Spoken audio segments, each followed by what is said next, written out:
It's a Halloween special episode tonight. Do we have a theremin? What's one of them? It was one of those things that goes... Oh. James, do you have a theremin? No. Oh, we've got a Twitterer who wants to know if there's a place he can download a past episode. This is from one of our Canadian listeners. I was working in the middle of a field with only 3G connection. Is there a replay I can listen to? Fanginaround.com. Fanginaround.com. I set up you guys' email addresses. I don't know if you would have got the... I did get the... So, are we recording? I'll have to tell you what the password is so you can activate it. Fangin Around. Alright, let's first start with a food wrap-up. I've got a nice Fini Chardonnay from Gingin in my hand. Unwooded. No courtesy of Harry Eslick. Harry, anything to say about the estate that this was grown on? It's from Gingin. There's no wood. Oh, that is nice. That's lovely. Pontifex, what have you laid out? Yeah, I noticed you just flipped something off the barbie into a beautiful serving platter. Are they IKEA meatballs?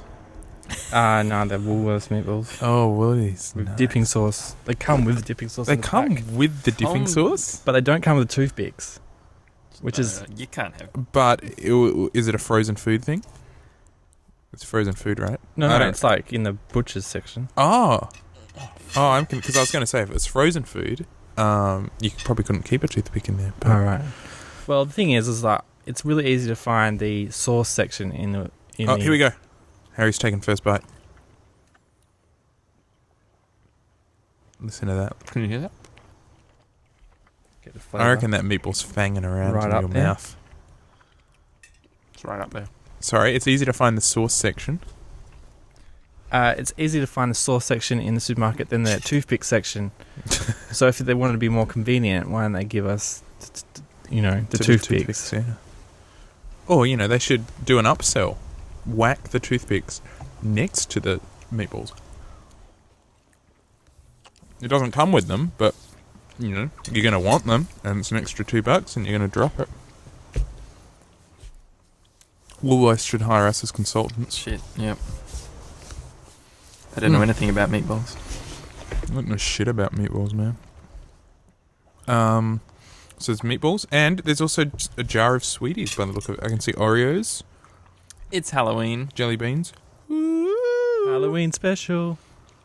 So this is in case any kids come trick-or-treating, we can This give is them the some leftovers candies. from our house after the kids had left trick-or-treating. Oh, did kids come? We had kids Hey. trick-or-treating, and we treated them. You didn't trick the shit out of them? No. So just to introduce yourself, welcome to the Fangin' Around podcast with James. Campbell. Harry. Ka-ching-ching. Yes. Nice. We actually have a website now, fanginaround.com. Go there. You can subscribe. I assume the only reason you're listening is if you've subscribed, unless you're listening live. There's also some basic instructions on how to listen live on Gibberish FM to our live shows, which we're doing on Monday nights at the moment, Perth time. You can listen live or you can listen undead for our Halloween special. Ooh. We have 6 subscribers now. Shit. Fuck off, really? Yeah. Who? So you got to There's perform for the me, audience. Harry. You guys, so you download the episode? You subscribe? No, I don't don't subscribe. subscribe. Because I don't want to skew the stats. Yeah. So there we go. There must be some people listening. Wow, 6 people. That And haunted I didn't see you sound guys is genuine. pushing it out on your Facebook page, like, come download our new podcast. So No, that was all my work for the I've been promotion. laying low on the internet, man, until right. I catch up with my internet projects. Me too. Whoa, Whoa. that's genuine spooky haunted Wow, wind yeah. sound. It's We the are- Halloween special, Fangin' Around, episode whatever. We Halloween are special. What are we up to, broadcasting 5? outdoors. So Yeah, it's we're actually outdoors. October 31st, yeah, and we're broadcasting outdoors. It's a balmy Perth night. It's the first one, well, one of the first ones of the It's year, a haunted Perth of the night. season, I Balmy. should say. Yeah, we do our haunting in the heat. It was not as windy earlier, but we started a bit late. Mm-hmm. It's true, I was at a toy library meeting. How did that go down? It was good. It was good. How often do we have it? So we should plan it into our It's schedule? once a month, On but Mondays? it's usually on Wednesdays. This was like an emergency one that had to be on Monday. Oh shit! What was it? Oh, was the emergency you allowed to say? Oh no, it was Scoop? just no. Look, probably it's because we had the AGM just I think last week, and new people got signed in, and they had to get like new people joined the committee, and they had to get kind of inducted. So we had the whole paddles, and we were beating them in the buttocks, and tar and feathering, and that sort of thing. And then we had to get it done quick. So there's a big Yeah. market for tar and feather at the toy library. Oh yeah, huge. So I should have show notes here somewhere. Halloween special. What have you guys been consuming this past week? Anything? Look, I went to a talk by the owner or the owner operator, gestator of Must Bar. There's a wine bar. There's one in Margaret River. There's one in Mount Lawley. I've seen that bar. Yeah, and the gentleman's name, I cannot for the life of me remember. I'm totally blanking. But he was a lovely man from Manjimup, I believe. Yeah. I believe, local Perth guy. And I went to a talk. Last minute, our neighbour had a ticket to a talk of his. One of their friends had to drop out. They said, "Do you want to come?" I went, and I loved it. It was great. He was a great speaker. What did you talk about though? Talked about his love of food, where it stemmed from. Okay. Russell Wolf. No, Russell Brady. Blakey. Blakey. Here's Harry. Your truffle guy might supply truffles to him for his restaurants. Nah, probably the guy next door. Oh. Well, there you go. But he was just talking about, all sorts of food stories, lots of food anecdotes, which was really interesting. And so I got his cookbook and made a couple of recipes from it. So, yeah. So the Must Bar's guy, not Russell Blakey. Or is that one in the same person? It's one and the same, I believe. Oh, really? What I didn't remind you guys this week is even if you didn't add show notes before the show, you can add after, so I know what links you're talking about, like the link to his book or whatever. No, that's a good idea. Okay. So I can put that in. Well, Russell Blakey, I made his macaroni recipe, and I made one of his salads. Was it with cheese, the macaroni? It was macaroni cheese. It was mac and cheese, but it was using Gruyere cheese. And although it took me a long time to prepare, there were only like 2 pots involved. Because of, you mix this and then you pour it into that and then you do this and do this reduction and da-da-da-da-da. So there was hardly any cleaning up. It took me about an hour and a half to make for a mac and cheese. For a mac and cheese. That's defeats not the purpose. that's not with the bake time. But that was first time, and I think it's good. Okay. Was it delicious though? It was incredible. Delicious? It was incredible, and I made a shit ton of it because I thought I'm just going to double the amount he's suggesting, and then put it in the fridge and take it for lunches. So everyone's eating mac and cheese. But this is general kind of. I'm going to up my ante with my food efforts. That's now what I've you have decided. a child. Has he had like craft mac and cheese before? No. Is that? Do kids still have that? Why Yeah, not? yeah. Well, I see- don't think I ever really had it. No, look, I see it in the supermarket, and you can get it's full blown craft mac and cheese. You can get individual packet sort of ones, or family packs with 40 individual sachets in it, or mac and cheese for the family, which feeds 40, that sort of thing. So, mac and cheese is still going strong. It's really big in America. All the American podcast listeners are always talking about, I had mac and cheese. Yeah, but yeah. It's So I made this one, which was a Gruyere mac and cheese, and then the previous one I'd made was one of my partner Elizabeth, her brother Vincent Marufo, who used to work at Must Bar. He has a recipe for a 4-cheese macaroni, which contains about $60 worth of cheeses.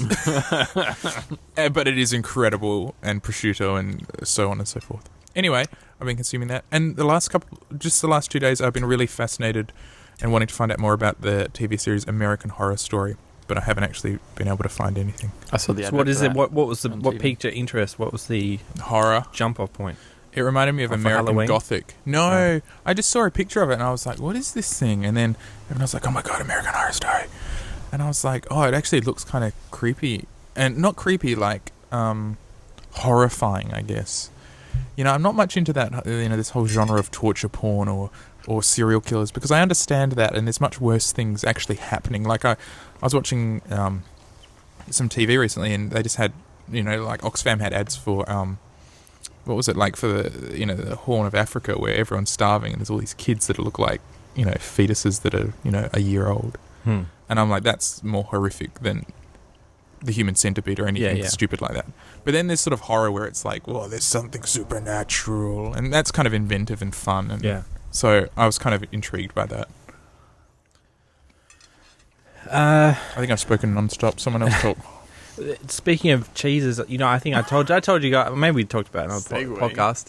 I tried to make the sort of the smoky fondue using the smoky cheddar, and used like amber ale instead of wine for the fondue.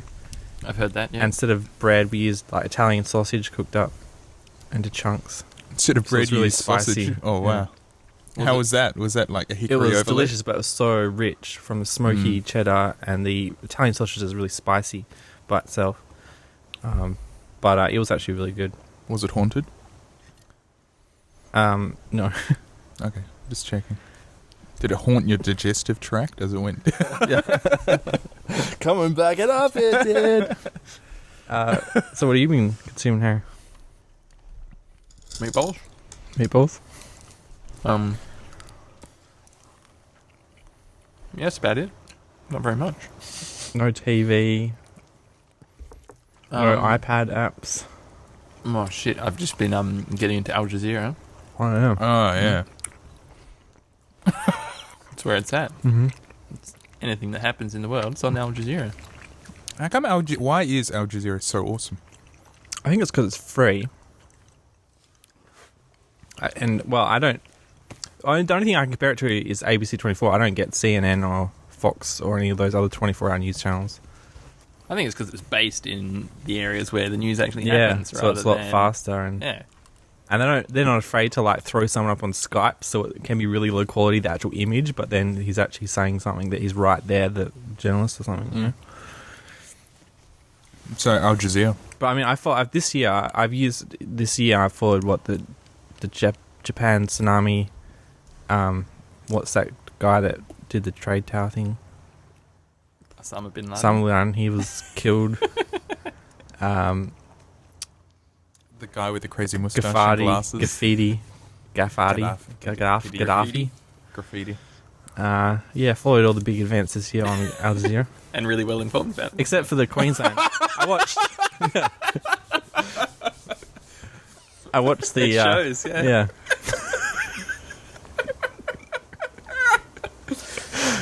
Well, that's why we started fanging around to make even more informative source of news and information.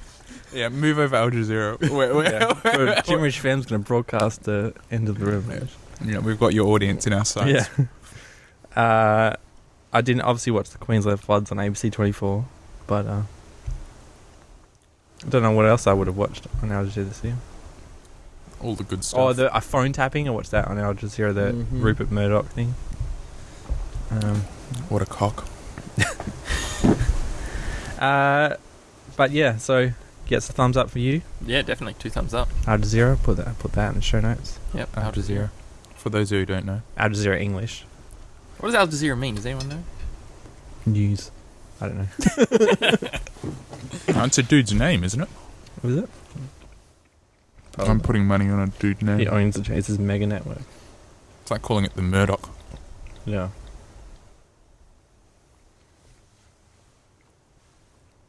Just you wait, there'll be an Al Jazeera email hacking scandal that'll break out next year.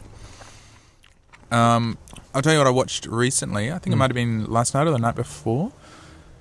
I quite like turning on the TV and seeing what's on. Surprise me. What movie's on? And I quite like watching it. So recently I've watched a couple of garbage things. But Nikita was on. Oh, yeah. Have you guys Which seen that? version? Jean-Luc Besson's. All right. The original, 1991, I want to say. And I had... Look, this is one of my favourite films, sort of, I'll say year 7, year 8, so I'm looking at like 12, 13, probably maybe 14.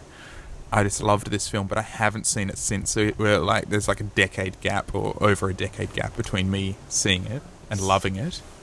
Can you just run me down on the plot? Oh, sorry. Okay, for those who haven't seen Nikita, French foreign language film, one of Jean-Luc Besson's, one of his first kind of big breakthrough films. Yeah, the look, it kind of defined the look in the French cinema movement, which was all about, this aesthetic, super hyper slick, everything just gorgeous and style over substance, I guess, is kind of how it's generalized. And in this, there's, I guess she's like, there's this girl, she's in a gang, and they try to hold up this pharmacy, and there's a big shootout with the police, and she's the only one that survives, but she murders a cop in the process, and they're all drug addicts. Anyway, she gets sentenced to life in prison, and then she goes away to prison, and I guess publicly they fake her suicide, so the public thinks she's committed suicide, but then they put her into this secret service where she's trained up to be a secret agent, and it sounds really cheesy and silly. And that was my concern watching it again, because my partner Liz flicked on the TV and she said, "Oh, look, this Nikita's on. Have you heard of it?" And I was like, "Oh, this is one of my favourite films." And then as soon as I said that, I thought, "Oh God, this might be really embarrassingly bad because I haven't seen it in over a decade." I thought, "What have I said?" And she said, "Oh, great, we'll watch it." And I said, "Oh, no, let's not watch it." And she's like, "No, I just feel like something, just watching TV and not thinking." And so we started watching it, and I was blown away by how good it was. Yeah. I was worried it was going to be terrible, and my boyish memory was going to be, but it was so much better than I remembered. So much better. I either bought or rented The Fifth Element by Luc Besson, and that film is full of 90s kind of stuff, but the actual I guess because they probably made with models, the special effects and stuff is awesome. That whole cityscape that they created for that was really cool. Once again, models. Yeah. Mm-hmm. But, I've actually subscribed to the TV show, and I've never watched, which is based on the movie. Well, there's a new one coming out. Is it? Yeah. I think there's been multiple TV shows, and Well, this is so there's one that was called La Femme Nikita. Yeah. Which ran for 6 years, I think, or 5 seasons. And then there's a new one coming out that's just called Nikita. Yeah. But yeah, so you subscribe to the 5-season one, obviously, I guess it's been going for a while. Or has only just finished. Well, has it finished? I thought a new episodes came. I don't know. There's been more than one TV series. I know that. Yeah. Because there's a new one that's starting this, or has started this year. So I've never, and then didn't, what's his name? The guy who did Mission Impossible. The movie with Tom Cruise. J.J. Abrams? No, Brian De Palma. Didn't he make a version of the movie? Yeah, called Point of No Return, which is an American version, which had Harvey Keitel. Yeah, and that has a really awesome, the rest of the movie isn't that great, but it has one really awesome lesbian. It has the second best lesbian sex scene of all time in it. Oh. Yeah. What's the number in one? Cinema. I think it's all done in one shot. And the same, although ironically, the other best one is I was going to say, Bounce. The Coen brothers, yeah. Not the Coen brothers, the Wachowski brothers. Those other brothers, yeah. They did that one in one shot as well. I'd like to see a Farrelly brothers kind of lesbian scene. What's their new movie? They're doing a new movie. Is it the Three Stooges or something? They're doing something like that, aren't they? Yes, are doing it. Three Stooges. I can't remember who's been cast in it. I bet you it's Jim Carrey somewhere. No. It's 3 guys. It's one of the guys from Will and Grace, and this is so not Halloween. Oh no, the Three Stooges. I'm sure they did some crossover with Frankenstein or something. But look, I got to say, I had to do a Three Stooges illustration recently, and they're 3 of the most hateful comedians. In terms of just looking at them makes me angry, and watching their skits just makes my blood boil. They're racist? No, nothing like that is so bad. I just don't find that stuff funny at all. Oh, really? Yeah. It's not timeless comedy. I don't think it is. And then I think people who must really love Three Stooges, I bet I'd hate those people. I just think I would. I just think you'd be painful to be around. Why you? I order. The Three Stooges film is one of the films that have been infamously in the development hell status for years. Oh, that's spooky. Yeah. And it's just risen out of hell. Okay, so the cast is Chris Diamond, blah, blah, blah. I'm guessing he's Greek. Sean Hayes. That's racist. Sean Hayes and Will Sasso. Will Sasso... Licorice Bullet. He's interesting, I guess. They're the best. Nice. Father. Anyway, so Nikita, total thumbs up. If you haven't seen it in a while, get it out again. I've just been reading the plot synopsis, and I think I've seen one of the really shitty American remakes of that movie. Oh, It was bad. get the original. It's amazing. So emotive. And there's so little action in it. Because I remember it as being like in the movie killer where action film. he like And there's invented the hardly- concept of the cleaner. Was that Yeah, movie? yeah. So Jean Reno pops up as the cleaner for about 10 Yeah. minutes and blows everyone's He's mind. he's like the Boba Fett of Friends. Yeah. And then they go on it, and then he went on and made The Professional Leon, or The Professional, or Leon, how it's described, with Natalie Portman and Jean Reno playing the same character. That was an awesome film. Which is like Nikita, except made even more kind of dramatized, because instead of, this 20-year-old junkie, you've got this like 12-year-old Natalie Portman with her doe eyes that just breaks your heart, and then you've got him, so the character relationship's the same but more emphasized. And then when I watched The Big Blue again, the diving film, the free diving film, which was like Jean-Luc Besson's like first big breakthrough film, which I went through his filmography. I couldn't believe that was one of his first films, because in my mind it's just so epic. Yeah. Like, for me, in my mind, that's like his dream pet project. But he got to do that as one of his first films. Yeah, but isn't it? I've always found he hasn't directed a movie in ages. He's only produces stuff like The Transporter since recently. Yeah. He hasn't. Maybe even The Fifth Element was like his last film that he directed. I don't know. Yeah. That I can think of. Because The Professional, everyone knows that from Natalie Portman's sort of debut in the world. Yeah. It's awesome, and he inspired so many movies. Like, I don't know what came first. Like, obviously, John Woo was doing his thing in Hong Kong that was inspiring other people to do, like, rip-offs of that sort of genre and that. But well, that sort of, yeah. I think he's been probably heavily influenced by that recently, but like Nikita's such a different film to an action film. There's so little action in it, and then when it does come, it's so scary and violent, because you spent the last half hour with no violence. No, the one that I'm subscribed to is the new one. La Femme Nikita, I remember that being on TV when I was younger. That started...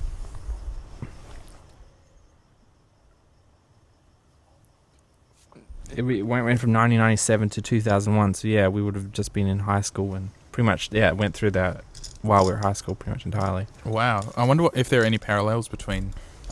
Did you ever watch La Femme Nikita? No. Because I remember being like, what the shit is this? Because I was such a big fan of the original. Yeah.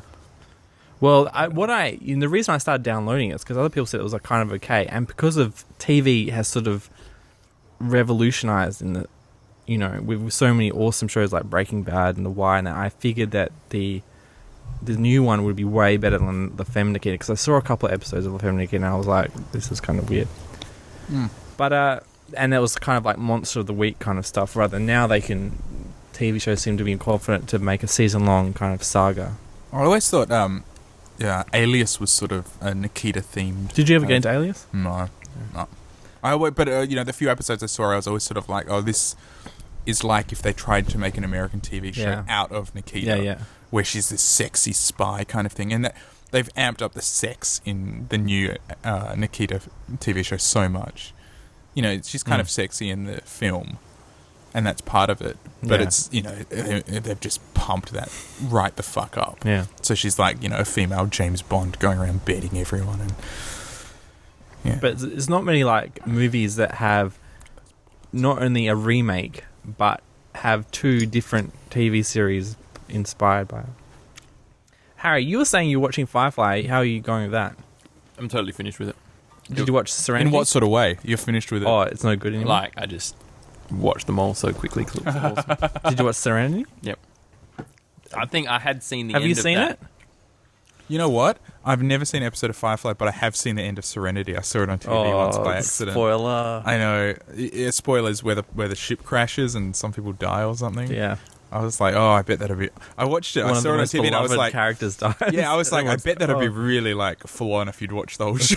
And then I turned the TV off. I thought that was an accident. I thought that was shit the way he died. Like, yeah, I guess so. It's kind of like... it was a crap way to die, and it was it was unnecessary. But I had seen that. I think I saw it around at your house one. I just saw the end of it. Serenity. Maybe we Yeah. saw it together. Maybe. Maybe it's all your fault, James. Yeah.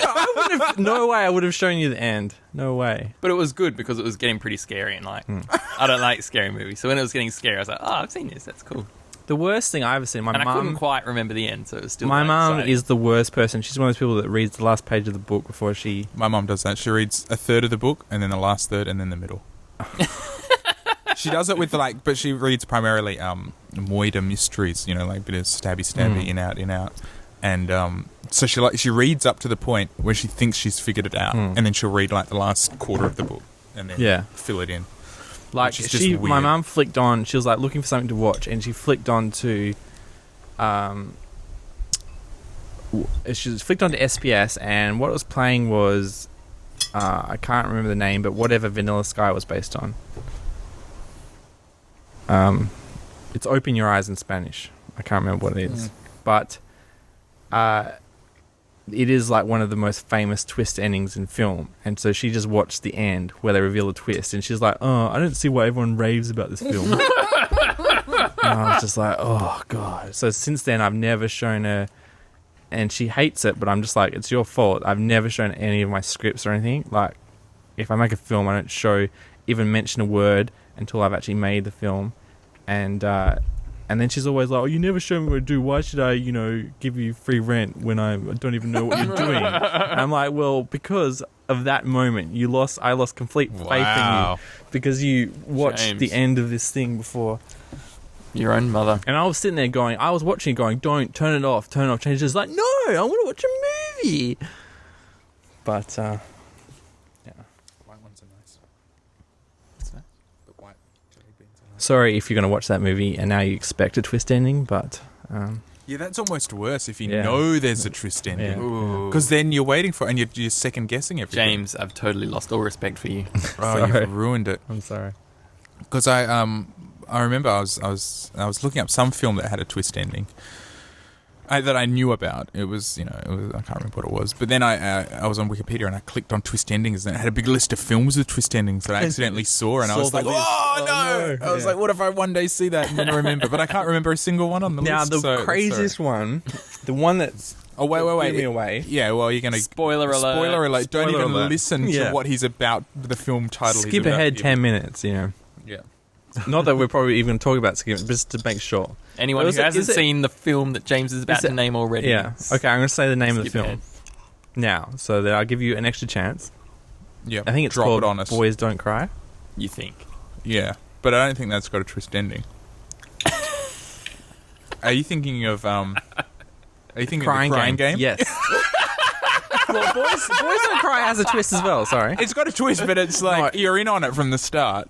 Are you? Yeah, Okay. you're in on it from the start. I can't remember. It's the same Boys twist. Don't Cry, that's a really good movie. That is like one of the most intense films I've ever seen. Yeah, and it's so well made. And I've been meaning to see that woman's follow-up, most recent movie, which had the Abby Cornish from Australia in it, but I haven't seen it yet. What film's that? Stop Love, or it was about some soldiers.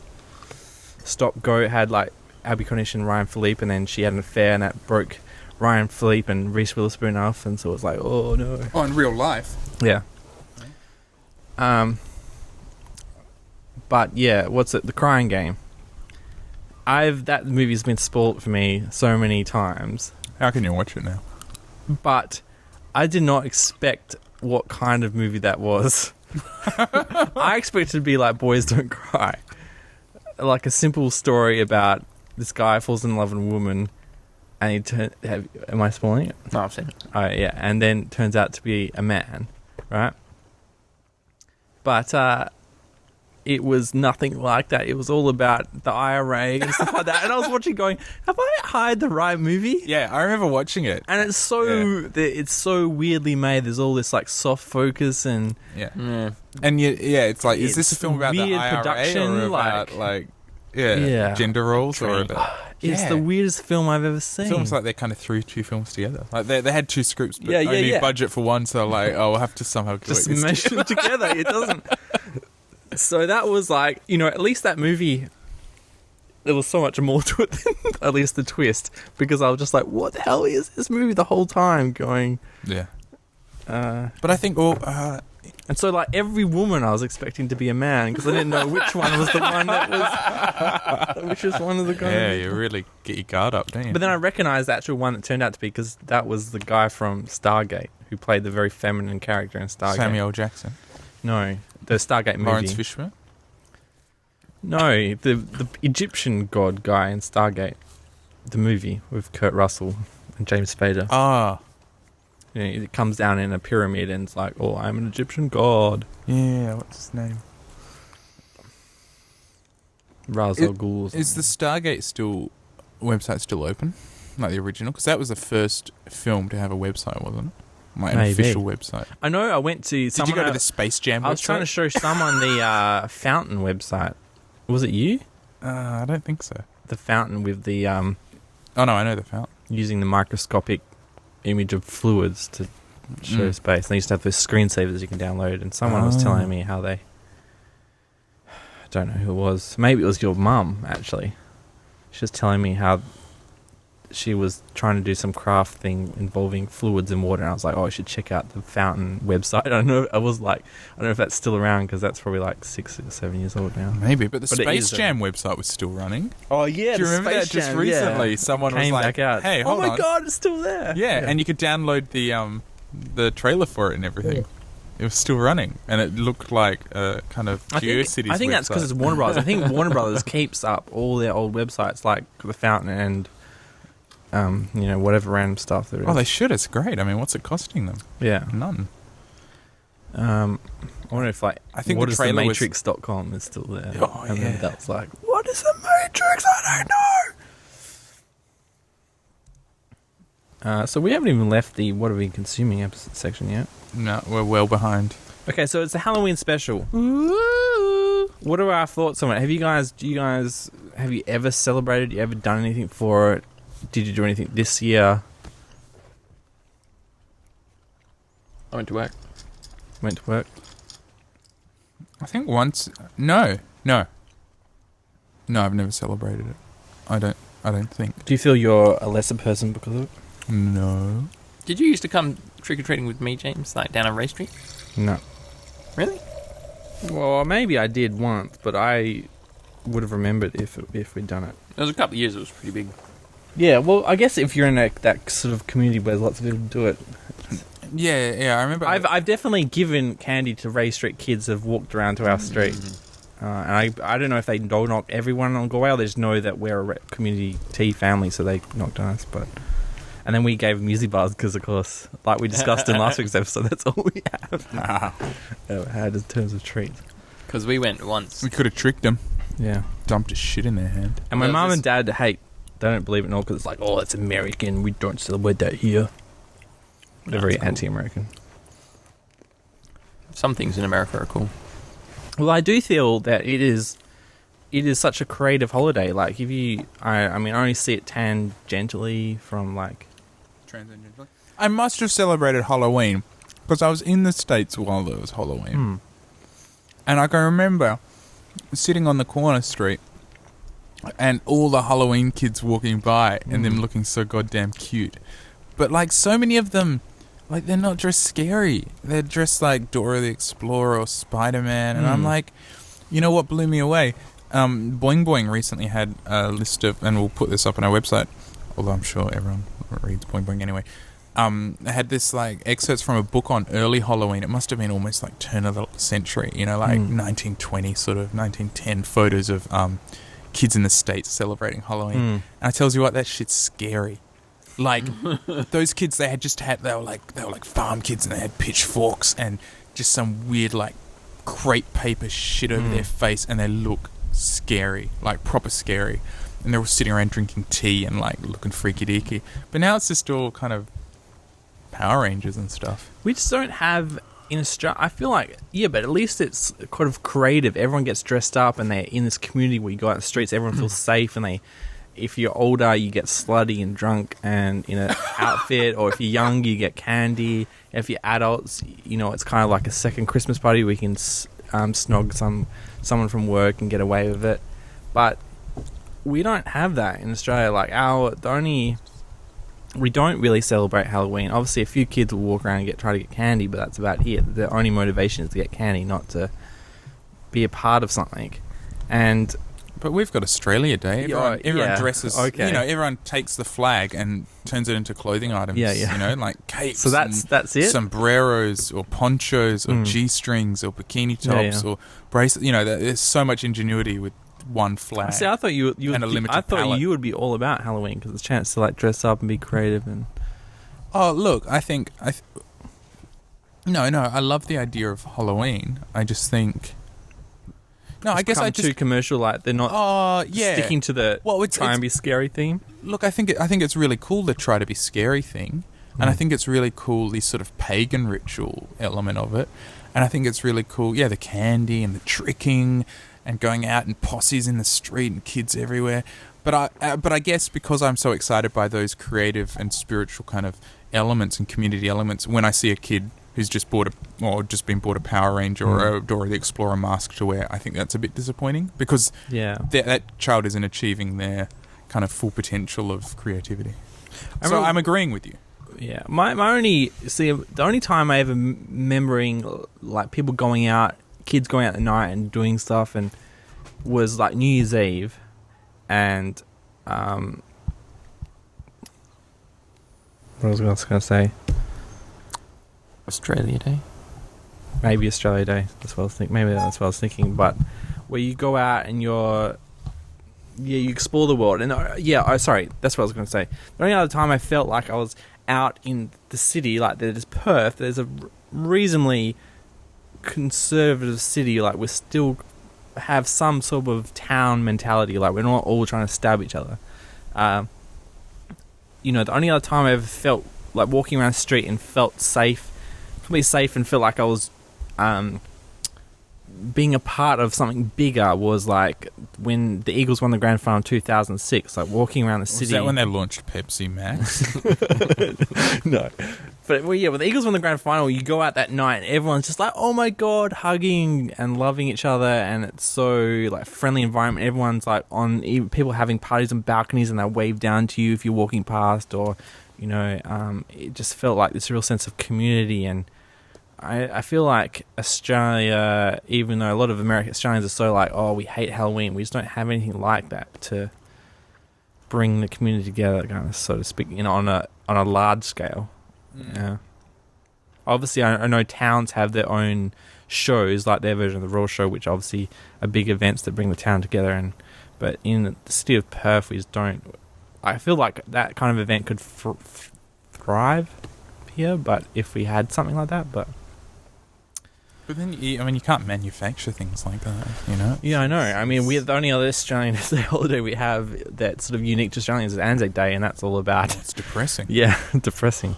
Yeah. So I mean, it's not like 4th of July where at least there's an uplifting kind of end to it. Yeah. Or like, what's the other one? Like where Will Smith punches the alien in the face, and everyone goes, "Yeah." Because the only day we have. No, the Americans also have President's Day. No, not President's Day. Like Soldiers' Day or whatever. What do they call it?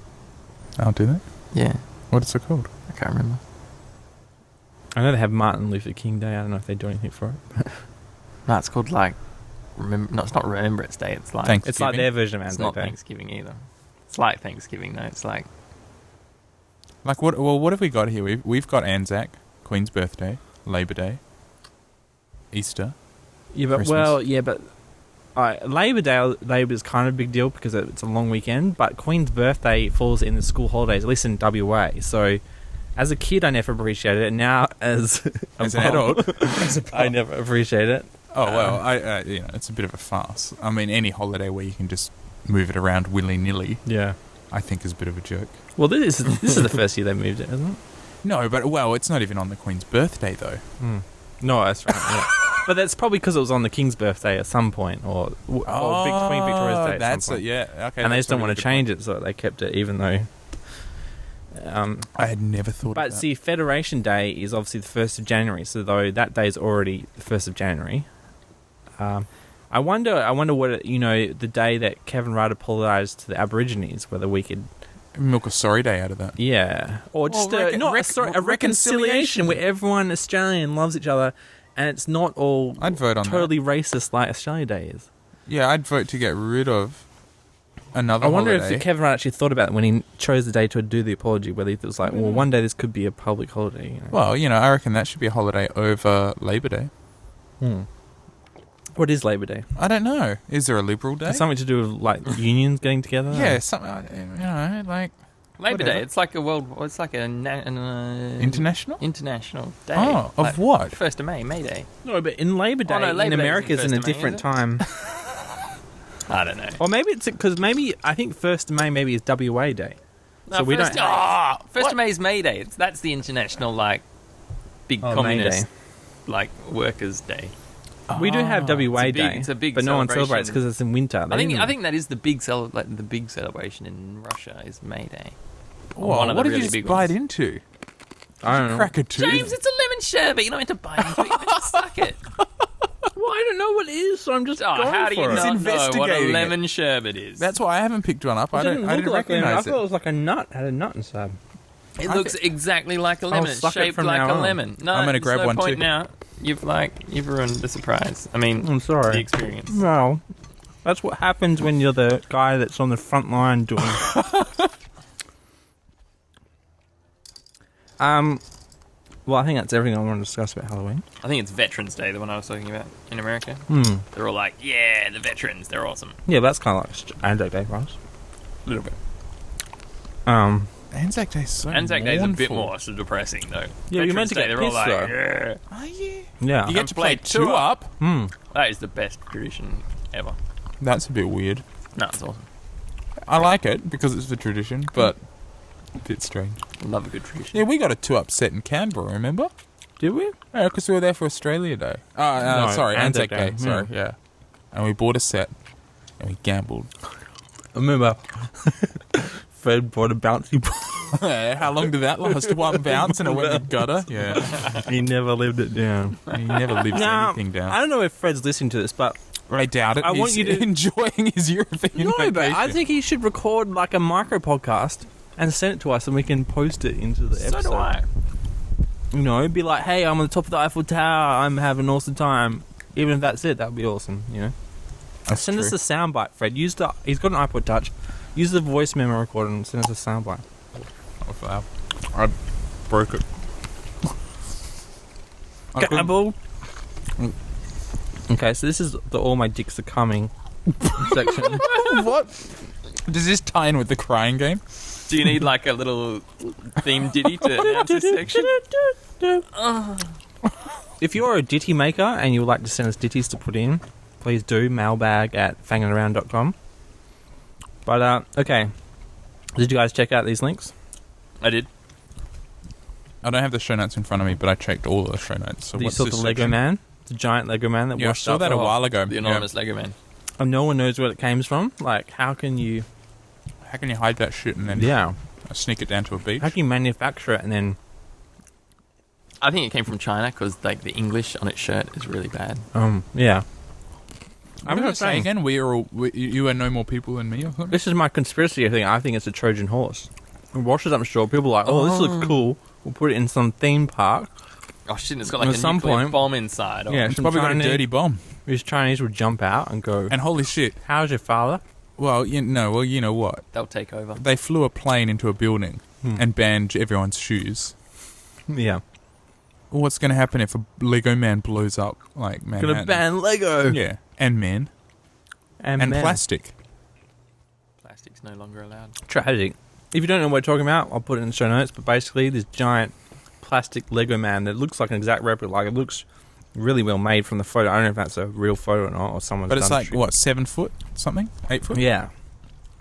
And I'd love to see more photos. I'll have to Google this more.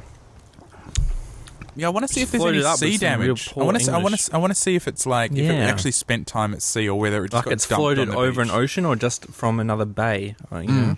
Yeah, or it's just been put on the beach. Like, yeah.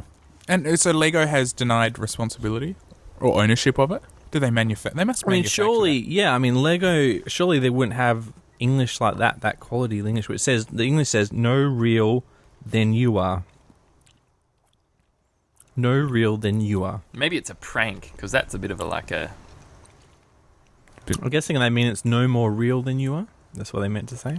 Or you are no more real than I am. Yeah. I think that's... It's a little bit Matrixy. I mean, what is the Lego Man? What is the Lego Man? .com. So elsewhere, We should buy that domain. What is the LegoMan.com? what is the Lego Man? Yeah, James, do it. do it and where's- just put that photo up. Quick, before someone who's... Someone's listening. Oh, They're oh, live. Oh no! And no, more than likely, no one's listening. Now, live. I know Campbell's, most anticipated movie is Mission Impossible 4. I can't even. I watched the trailer and I gave it the thumbs up, didn't I? Yeah. I said that looked awesome Yeah. because I do. No, like, but pretty much she came in and said, "Hey, do you have the Mission Impossible trailer?" oh, did I? I seem to remember you being really enthusiastic. Probably. Because I know, are you a fan of Tom Cruise? I'm a huge fan. Just for I am hugely theatre. entertained by Tom Cruise. All right. By this choice of movies more than And- him. Yeah. Oh, everything. Oh, everything everything? about him Yeah. entertains me. Everything. Yeah. And so he's teamed up with Brad Bird, director of The Credibles, The Iron Giant, and Ratatouille, to make. And this is obviously Brad Bird's going to be first actual live action feature. Mhm. The fourth Mission Impossible movie. And obviously in the trailer they have these scenes on the Burj Khalifa. They keep renaming it. The tallest building in the world in not Abu Dhabi, the other place, Dubai. In Dubai. You've been watching a lot of Al Jazeera, haven't Yeah. you? Well, I know there's two big cities there that are always trying to up each other, and one's Abu Yeah, Dhabi that and the guy other with one's the Dubai. moustache and the shoes. Yeah. And so they've released a video of Tom Cruise where what we thought was CGI in the actual in the teaser trailer that came out 6 months ago of him abseiling around the tallest tower in the world is actually not CGI. It's actually him doing it for real. Tom Cruise, not even a stunt person doing it.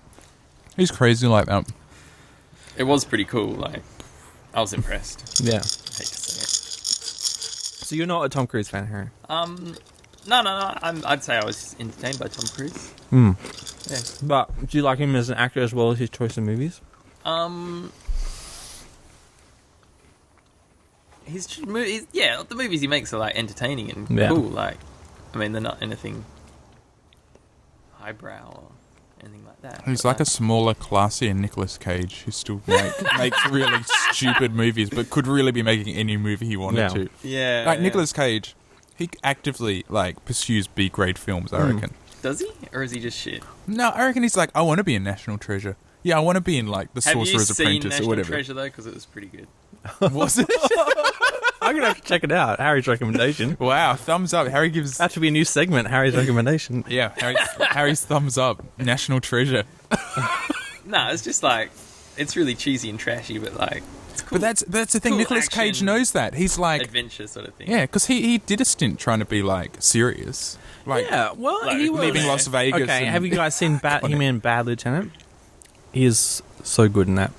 The Werner Oh, the Herzog, new one. Yeah, the Werner Sorry, no. Herzog version of the movie. And obviously, he was also in Adaptation and Matchstick Mhm. Men. He was really Yeah. putting his chops in. But then, he did The Wicker Man, which obviously is infamous on YouTube for how bad he was in that. Whether it was that, maybe it's The Wicker Man was the most brilliant performance of all time because he knew that movie needed that kind of Ham. I reckon yeah. he got a taste for the ham, for pork chop in it, for just being so ridiculous You in mean he it. just has more fun and Yeah, and he's like, I'll get too much paid hard the work. same. I just rock up, do a cheesy accent, pull a stupid face, and make a fun film that Harry likes. Yeah. And, and he's got 6 Rolls Royces and an island and, so what does he get? He has more fun, I reckon. And I know that the reason he He might did now be my favourite Ghost actor. Rider, And he's doing the second. yeah, but The first was shit, and now he's doing the second. but apparently the second has got a really good director on board. Yeah, and he's like, this is the film the first was supposed to be. Yeah. He was disappointed with the first. Well, because the reason he did the Ghost Rider was because he's apparently the biggest Ghost Rider fan in the world. He's got all the original comics. Because he's a comic collector and he's just a huge Ghost Rider fan, and he wanted to be Ghost. It's his dream role. Well, I think in this new one, I don't know, they were talking about how, awesome it's going to be. And I think Nicolas Cage mentioned at one point, Ghost Rider pisses fire onto someone, and he spews out like bullets like a machine gun in someone's face. Yeah, the pissing of fire is in the actual teaser trailer. Oh, is it? Yeah. They made a big deal of it, right? So he's like, no, this is what like Ghost Rider's all about. All right, so the directors are Neville, Dean, and Taylor, who did the Crank films. So if you're a Crank fan, Sorry, is it? What are those 3 people? no, it's Mark, Neville, Dean, and Brian Taylor, but Oh, okay, 2 collectively they're people. called Neville, Dean, and Taylor. Oh, okay. And it's written by David S. Goyer, who's the writer of Blade and Batman Begins Okay, and so stuff like we that. can see where that's like Yeah. pitched. Obviously, yeah, David Goyer is like one of the most famous comic movie adapter people around. So how did we get on to Nicolas Cage or Tom Cruise Tom in Cruise, Mission Impossible? entertaining actor. Yeah, I like how all the Mission Impossible films are going for a real different vibe, you know. Yeah. So it'll be interesting to see where this 4th one heads. And I mean, Brad Bird, who is an animation director, he did 2D animation in Iron Giant, then went to 3D in Incredibles, and then Ratatouille he did, but he took over from it. The other director got sacked, so it wasn't really his pure film.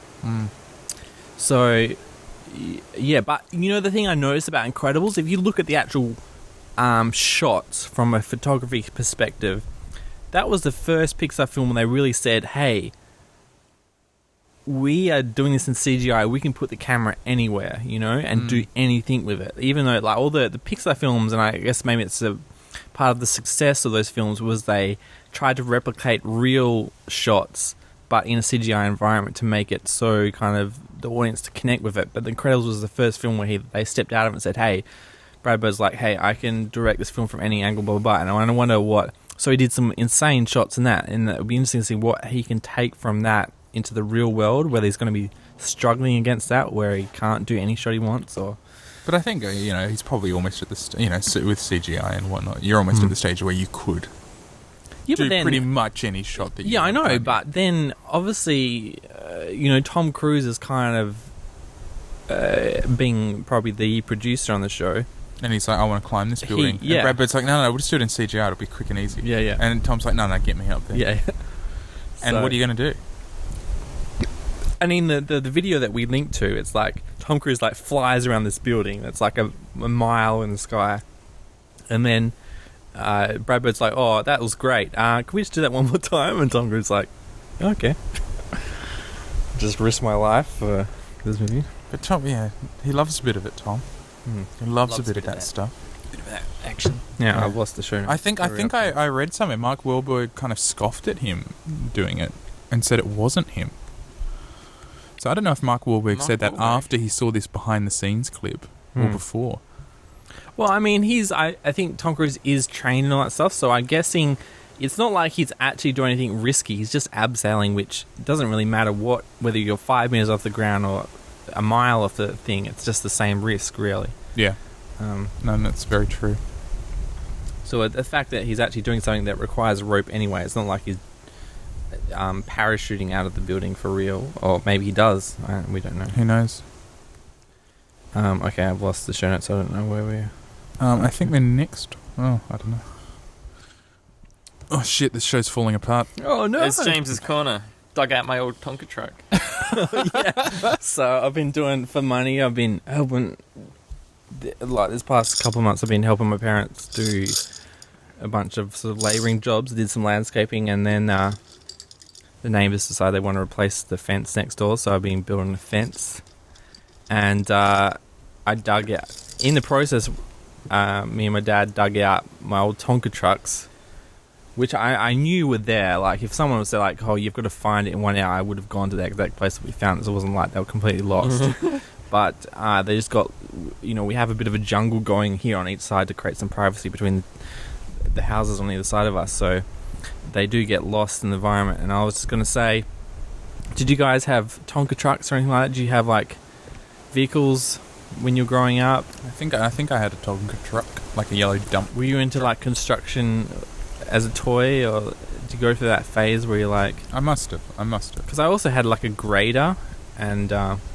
I was never into the Tonka trucks, but I remember you were like so into the Tonka trucks. I was just into building stuff, and I was like, you know what would be awesome if I could build it with miniature versions of the things. I remember I got for one Christmas, I got a remote control car, and I was like, whoa, that was my first remote control car. And I had this ambition to use my Tonka truck and my Tonka grader to build a race course around this yard that went through the bushes and went around. And one night I started doing it, and it must have been winter because it got dark early. And I walk in, I did a few meters, and I stepped in my dog's poop, which had gone to the toilet in the bushes. And that sort of knocked back my enthusiasm for the first night. And then my parents were like, why are you digging up our backyard to build this race course? And I was like, oh, so I can't make it? And they're like, no. So I never got around to building my dream race course. And they just sat there. They just sat there for 20 years. Yeah. After, I like to think they weren't touched. You just went, oh, well, fuck it. Yeah. Didn't touch it for 20 years.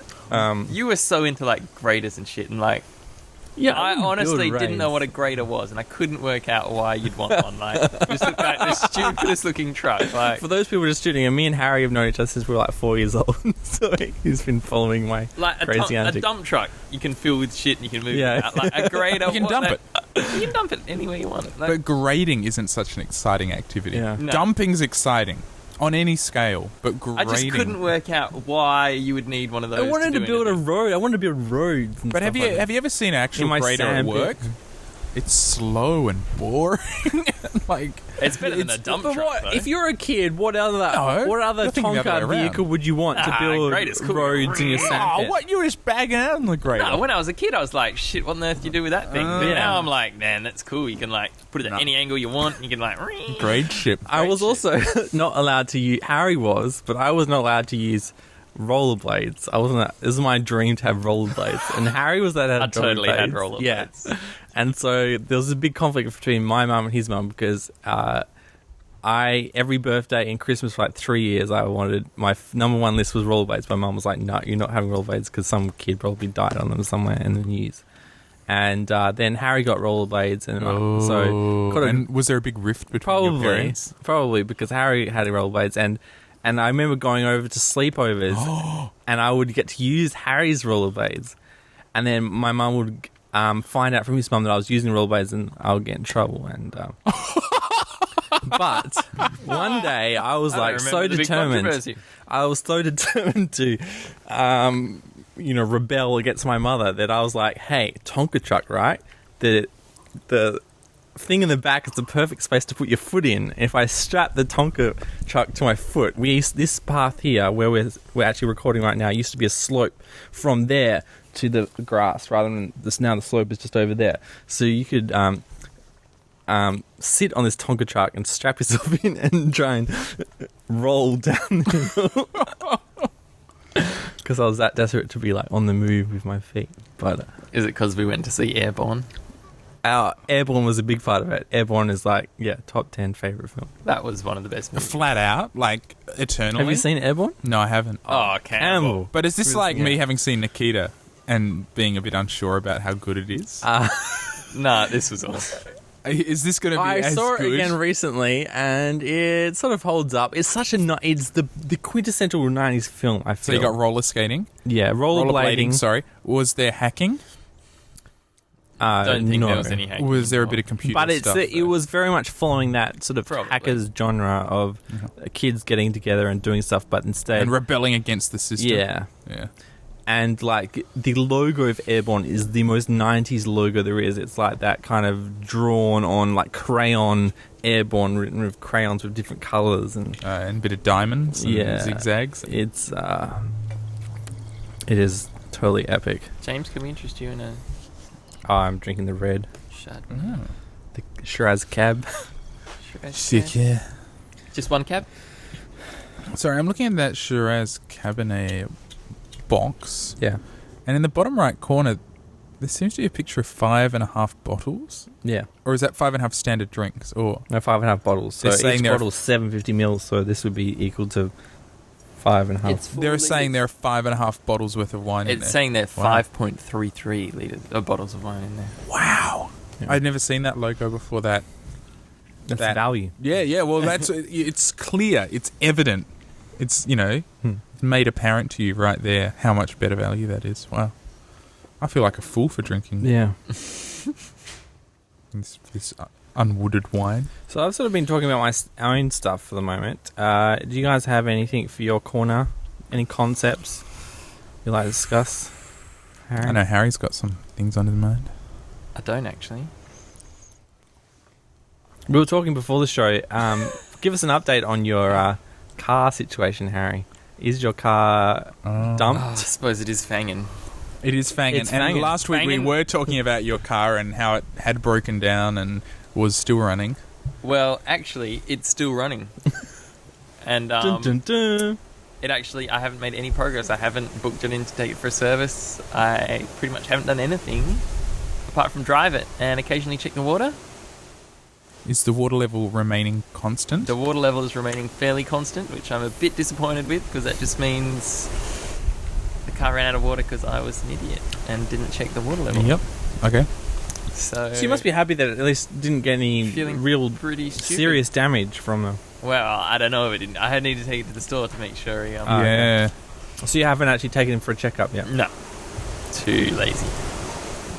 Have you had any further incidents? No. It's been running sweet as. Bit of ever water. since. That's all it needed.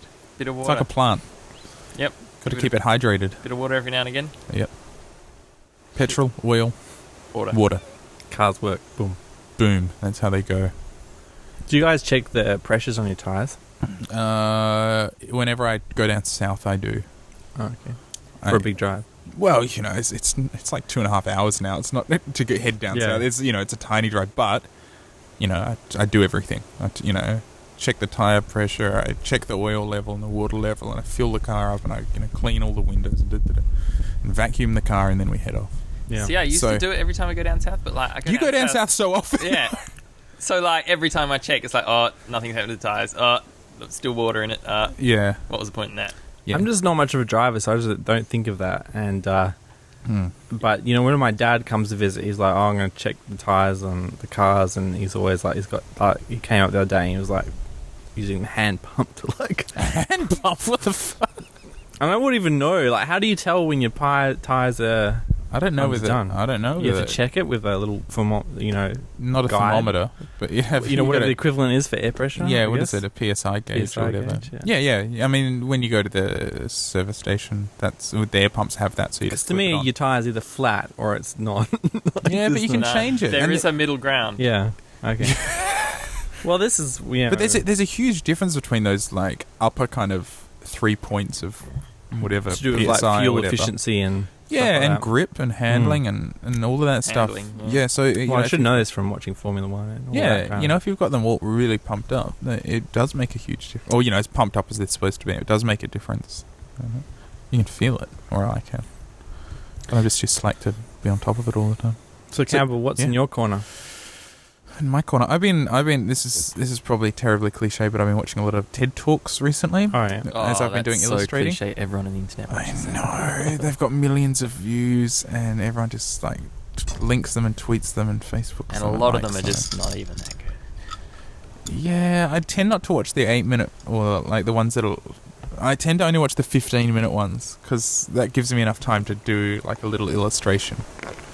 Okay. Whereas if it's 8 minutes or 6 minutes, I have to keep looking for new videos. I always feel like I've been cheaped out if it's less than the maximum. What was Yeah. it, 18 minutes? I think it's like 15 to 18 are like the big Yeah. ones.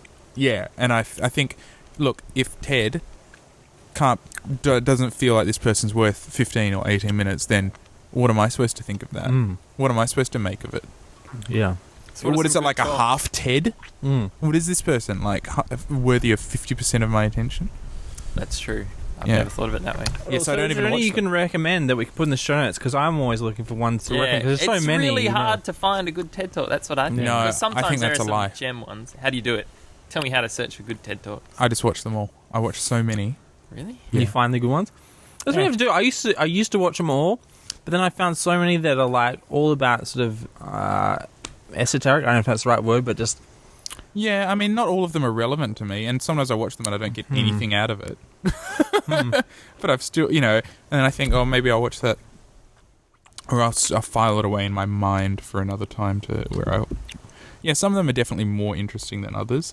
My favourite one is Sir Ken Robinson, with his talk, Do Schools Kill Creativity? And that is one of the most, I think it's one of the most popular TED Talks. And he's just an amazing man talking It's about on the Scores front kill page. creativity. Do schools kill creativity? And his answer is a resounding yes. And he's incredibly charismatic and witty and poignant and all the things that a TED Talk should be. And my partner Liz, she's been having to, at uni, give a lot of talks recently, presentations, 5 minutes, 10 minutes, 15 minutes. So I've been watching a lot of TED Talks and handballing off the best ones to her, saying, these are some of the best talks in the world. Check out how they're doing it, what sort of techniques they're using. And she just got back her mark for her talk that she just did, and got a high distinction in it for her 15-minute presentation. So there you go. Awesome. I like to think I had a little part to do with that. And TED. It's been a bit dream of mine. I don't know how to do it. To give a TED Talk? No, but to host like a TEDx. Yeah, but see, the TEDx Perth, they spend most of the time just playing videos from the site. I'm like, well, I could do that at home. Well, we could say they're like YouTube, but in person. And I know some people that live just in the 2 suburbs over that did these film nights on Tuesday night out, and they had a projector, which I have, and they got someone each week to introduce a film. And, they spoke for 5 minutes about the film and why it's important to them. And I'm like, I would like to have a party, so to speak, where people just came, and then they can just get drunk if they want to. But we have people who want to speak for, 5 minutes and make a 5-minute speech or maybe 10-minute speech about anything that concerns them. And, obviously I'll record it and put it on Jimmy's FM, so it's not just like not lost in this drunken audience. It can go on, for the people who care about stuff. But I offered TEDx Perth to podcast their, I'll come and podcast their stuff for free. I would do all the recording, handle everything, and I'll put it up for free. And they're like, nah, we want someone to do, a video presentation. And then they didn't get someone to do a video presentation, so now it's lost. They have this TEDx Perth, and it's people talk, and I guess it's probably cool for people to attend. But it's just lost in this ether of... That's bizarre. That's truly weird. And the culture is lost because you don't record stuff. Culture isn't created. But that's also part of the whole TED process. Is you share it with everyone. These speeches. Well, it's ideas worth sharing. Yeah, you can't. And digital culture is so easy to share. Well, that's the whole purpose of TED. Yeah, ideas worth sharing. There were talks before TED came along, but yeah. That's what makes it unique. So that's what I would like to do is make a party where at least I could have, because it's under my control, I can make sure it's distributed to everyone for free. But surely that's even a part of, that's almost a requirement of hosting. I know they've TEDx. had issue, like they were told off for calling it TEDx Perth for a while because they didn't follow the guidelines. I don't know what's going on. I don't follow the inner politics, but I mean, that's the problem when you get people who are more interested in furthering their political career by hosting these events. They don't actually care about TED themselves. They just want to have it on their resume for when they join the Liberal Labour Party. And that's that seems to me what these people that I know that are hosting TEDx Perth is. They only care about their resume, not the actual benefit of TED as its whole. Well, surely if they're not sharing it, then I could be wrong. It might be new people in charge, but that was a year ago. That was your experience at the time. Yeah. Fair enough. So I mean, I haven't watched all the TED Talks, and but I don't watch the short ones, and I don't watch the TEDx talks. I only watch the TED Talks. How do you search for just non-TEDx talks? They're all just there. I don't know. I think they list them. I think it says TEDx. Oh, TED Women, TED 2010, TED Global, TED Active. Oh, shit. My God, holy TED Conference. Anyway, there's lots of good stuff, and I've just been,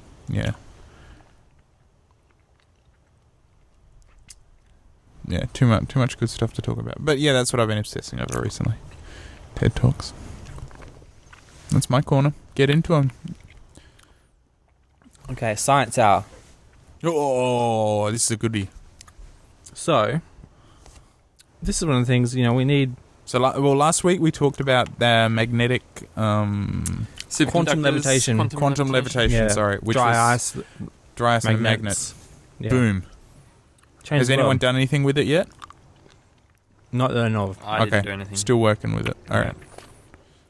This week, what are scientists doing that's blowing our minds? World's most powerful laser to tear apart the vacuum of space. Now, that's a hype headline if ever. Yeah. I know. That's what attracted me. This is what Fangin Around's all about. And the diagram I see is all these lasers firing together into one point, and then that goes into one focused beam and blowing stuff up. That reminds me of one thing. The Death Star. Yeah, the Death Star, yeah. Is that actually what they're doing, though? Or is that just... I don't know. I'm That's just what looking the at diagram. illustrator Oh, did. shit. I saw this big laser on the movies once. Let's put that in there. Yeah. But apparently... Because aren't lasers unidirectional and they don't change direction? You Yeah, I don't actually fire understand. another laser at them. I don't understand how that illustration actually proves what. But let's get started with some of the facts as we understand them. So scientists, and I love that, scientists, as though it's like 5 dudes who've decided this thing. But they're wanting to create this giant laser array, and they're wanting to superheat the vacuum of space so they can then measure or observe what it's made of as it breaks apart. Basically all the stuff that's happening in a vacuum, because in theory a vacuum in simple science is completely devoid of everything, but there is actually stuff there. Yeah. If you get a laser and fire into that stuff, you reveal secret stuff. You fire this super, super hot laser. Apparently, the article states it's hotter than the core of the sun. Mm. You fire this into nothing, and then the nothingness splits apart and reveals its inner workings, I guess, is sort of what they're suggesting will happen. That sounds so cool. That sounds pretty awesome. And it also sounds slightly terrifying that headline's trying to terrify you. Same with the Large Hadron Collider. Well, I don't know how many Hadron? it makes up. Hadron? I don't know how many lasers it's going to make up, but each think one there's will like a cost dozen. 200 million I think there's like a dozen pounds. of them. Each one. It's not that much. I mean, you could probably solve the, world hunger crisis with that amount of money. But money, so what? What else are we doing that's worthwhile? I can't think of much. But I The think ultra-high field laser will be made up of 10 beams, 10 each beams, okay. twice as powerful as the prototype lasers, allowing it to produce 200 petawatts of power, more than 100,000 times the power of the world's combined electricity production, for less than a trillionth of a second. How are they going to power this thing? how do they power it? Where does the power come I from? know! Even if it is just for a trillion. And are they just going to fire it once? Okay, so they're going to store it over time in big batteries, so they're going to build up this energy in big batteries. fucking hell. For how long? How much battery power are they What was the statistic? How much of the world's power? Read that again. The ultra-high field laser will be made up of 10 beams, each twice as powerful as the prototype lasers, allowing it to produce 200 petawatts of power, more than 100,000 times the power of the world's combined electricity production, for less than a trillionth of a second. So it's only for a short amount of time, I guess. A trillionth of a second. What's that? A trillion. That's 1,000 million. That's 10 to the 9. And they're it's looking for 100,000 times the Earth. So that's Annual only production, is it? No, that'd be No, not annual production production. per unit time. So is that production of a year or production per second? Or Well, it'd be production per second, and they're doing it for a trillionth of a second. But they're doing 100,000 times the world's production, so it's 1,000 times the world's... No, it's...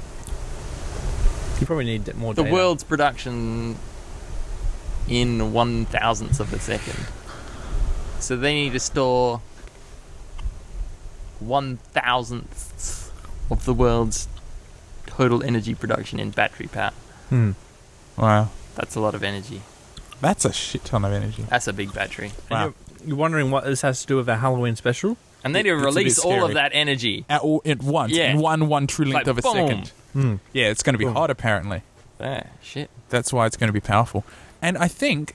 Now, we usually think of lasers as being quite quite delicate and fine. Well, I think you'll find that's wrong because Fred did his PhD in lasers. And what did Fred say? Well, Fred, he please. must have broken them. Oh, okay. Fred, please audio boo in and tell us about these lasers. But, quite fine laser points or laser beams. I think these are going to be a few feet across. Oh, well, we probably want to, Yeah. laser a certain amount of space that they can actually measure, so that need to be pretty big. Maybe like a meter cube or something of space they're going to laser. Because normally these science experiments are like on the minuscule scale. Nah, this is big. That'll be like... It's like the Large Hadron Collider, whatever it's called. Yeah. Is this the laser they're planning on like blowing shit out of space with? Well, they already have that. Because I heard something where they were like wanting to blow like all the space junk out of space with a big laser. Oh, right. Well, there's a 747. The Americans have a 747, right, that blows ICBMs out of space. So if the Russians fired ICBMs, this 747 would just blow them out as they're flying through space. Would towards it? In theory, James, but in Well, they've reality, demonstrated it works. I don't know how many, ICBMs per second they can blow up, but probably one every half hour or something. Yeah. Like that. maybe, I wonder what the maybe. accuracy is. But they can actually do it. But there's something up there then. They're confident it's going to do the job. Yeah. Yeah, but I heard something on the news. They wanted to develop this laser to blow up all the space junk to deal with the space junk problem. But That would just create smaller pieces, wouldn't it? Or maybe they're small enough They so burn that up. the damage yeah, they'd blow them up. And is they'd minimal to the fall actual space station stuff like that. Yeah. But basically, they're looking for ghost particles. So that's how it connects with pretty Halloween. spooky. Is this the same as dark matter?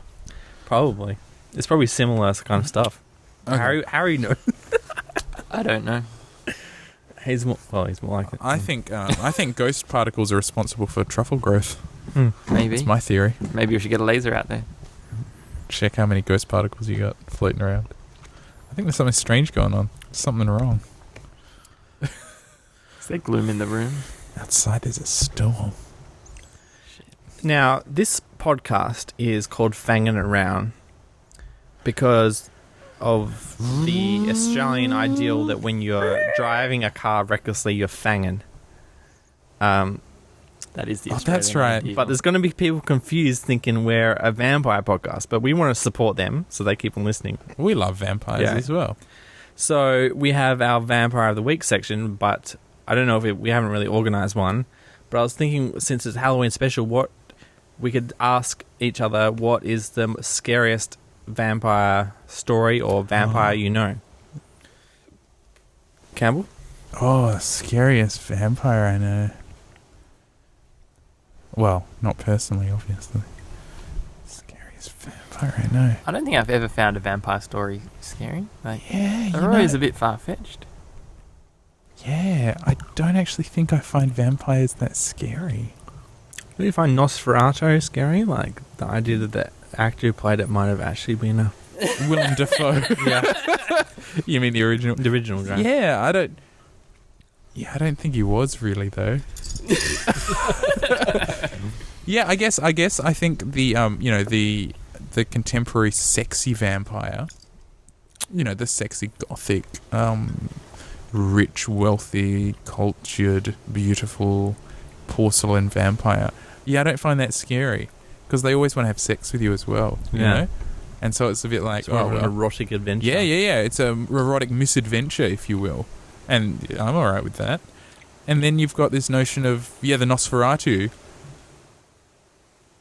which, it was a great performance and everything and a great cinematic vision, but just kind of alien. Yeah, so maybe not that scary. No. Perhaps Lost Boys. That was a bit scary. Last They were kind week of like we asked punk vampires. Last week we asked to set the record straight. We asked what our favourite vampires were. I don't think we answered, did we? Yeah, You I said did. Count Count Duckula. Duckula. But if you were in 2011, I assume that's a year we're in. Yes. I'll fact check. For Halloween, and you had to dress up as a vampire, what would you dress up as? Which vampire would I dress up? Or Yeah. how? Would you do something like current, like from Twilight or True Blood, or you'd go old school? Oh, I'd probably go a bit of a Interview with the Vampire, sort of vampire. Yeah. Oh, Tom Cruise? Cool, yeah. Antonio Banderas, maybe? Oh. Yeah. That film is like the ultimate homoerotic adventure. Because I think at one point there's Tom Cruise, Antonio Banderas, and... Brad Pitt? Was Brad Pitt in that? Yeah, I think it's Brad Pitt, and they're all like... Macking each other. Well, they're all just like... You know, like voguing, you know? Yeah. And you're just looking at... You're watching Glamoring it, you're each going, other? Yeah. It's all the glamour, and they're all dressed up, and you're just going, oh my God, this is like full-on. No wonder ladies love this film. You know? You get swept up in it. You're like, whoa. So I think I'd go that sort of vampire. Harry? Jeez. Or what's your scariest vampire? Yeah, no, I'm not scared by vampires. That's I always thought they were a bit. Yeah, so if there's ever a vampire epidemic in Perth, the three of us would just be stone cold vampire killers, wouldn't we? Fearless, obviously. I'd be totally Blade. That'd be me. Yeah. Vampires. Actually, now that you mentioned Blade, that opening sequence, I think, of the first Blade film, which is in the nightclub, Yeah. that was scary. That actually was really scary. So those nightclubbing vampires I found scary. If you actually walk into this nightclub thinking you're going to have a good time. Yeah. Start pumping blood from the fire sprinklers. extinguishers. Yeah. No, that was proper scary, actually. And that did creep me out. Yeah. Because I guess that flipped the whole notion of vampires on its head, where you think of this solitary creature and this thing of elegance and this thing of refinery and He'll try and woo you and then like... Yeah. Or whereas this is just like a rave sort of foul thing. Yeah, so that was scary. Yeah, Blade. That was a pretty scary movie. Is that the scariest vampire film? I think that's probably the scariest vampire film I've ever Probably. seen. It was scary up until I think they used stop motion animation at the end to... For the blood monster. Yeah. Was that stop motion? I think it was CGI. I think it was stop motion. And I don't think it was a physical effect. I think it's a CGI effect. We'll put $1 on this. I think it's stop motion. I reckon it was CGI. I reckon it was CGI. Dodgy CGI. Okay. See, I like how you've swung around, James. And now you're remembering things as being dodgy puppets and dodgy stop motion and models and Because if it was stop motion, it would have looked awesome. No, I like sweet. puppets and I like models. I don't like stop motion. No, stop. Yeah. Models and puppets are all stop motion. Well, puppets maybe not, but models are all stop motion. Oh.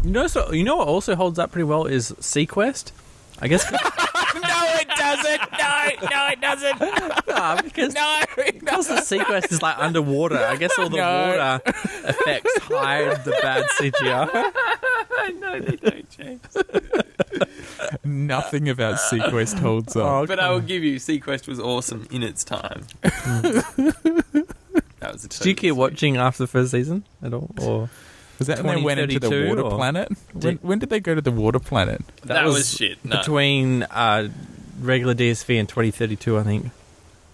Was it called Sequest and then it was called Sequest DSV? No, it was called Sequest DSV, and then I think the second season they just dropped the DSV and just called it Sequest. And then the third season was 2032, where they reappeared in 30 years in the future or something like that. Oh, what? What had happened? They went down like a Well, because they went into the water planet and they just reappeared 10 years later. I think What had happened to the Earth, though?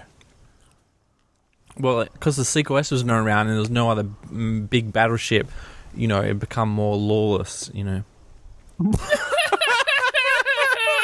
It's like if the USA lost all its aircraft carriers, you know. Yeah, because under the water shit. No, well, because all the they had mined out all the actual stuff on land, so they had to mine stuff in ocean. So all the money was in the ocean, kind of like now we have like oil platforms and gas platforms. Also, like mining for oil was done underwater. So as more money was made, obviously they need more protection in the water to sustain the economy. Blah blah blah. You know, as it goes. Okay, I remember not much. That makes quite a lot of logical sense, actually. I thought that out well. Yep. Now, Harry, what would you dress up as if you had to dress up as a vampire for Halloween? I'd go classic, like Classic. black cape, red velvet inside, white shirt, you know. Easy. Yeah. You wouldn't go Vampire Bill. It's a bit hard. Vampire Bill? From True Blood. From True Blood, there's nothing iconic about him. Yeah. Visually. And it's not cool, like... The old classic vampire, that is a vampire, that's cool. Yeah. It's like... It's got some style, you know? Yeah. Whereas like, I'd go to modern vampire, just be like buff. I'd have to buff You up, just look like, buff. I'd just be buff. Yeah. Just have to wear like muscle shirt and like be buff. Yeah. Maybe like put some pasty makeup on, make me more pasty. Yeah, to make you look a bit alabaster, and then you'd be done with it. That'd be it. Or James, would you go as Duckula? Or what would you go as? Well, you know, back me and Harry went to Little Primary School. We had the fancy dress ball. Was the big event of the year. Oh man, that was so fucking awesome. I know, but we used to hate it because we had to. You had to dance, and we had to do dancing lessons in the term leading up to it. Yeah. And It's in like the Yule Ball. retrospect, if I got to do that again, I'd be like, "Oh, we get to do dancing!" Oh, but I don't recall hating it that much. it wasn't that bad. It wasn't.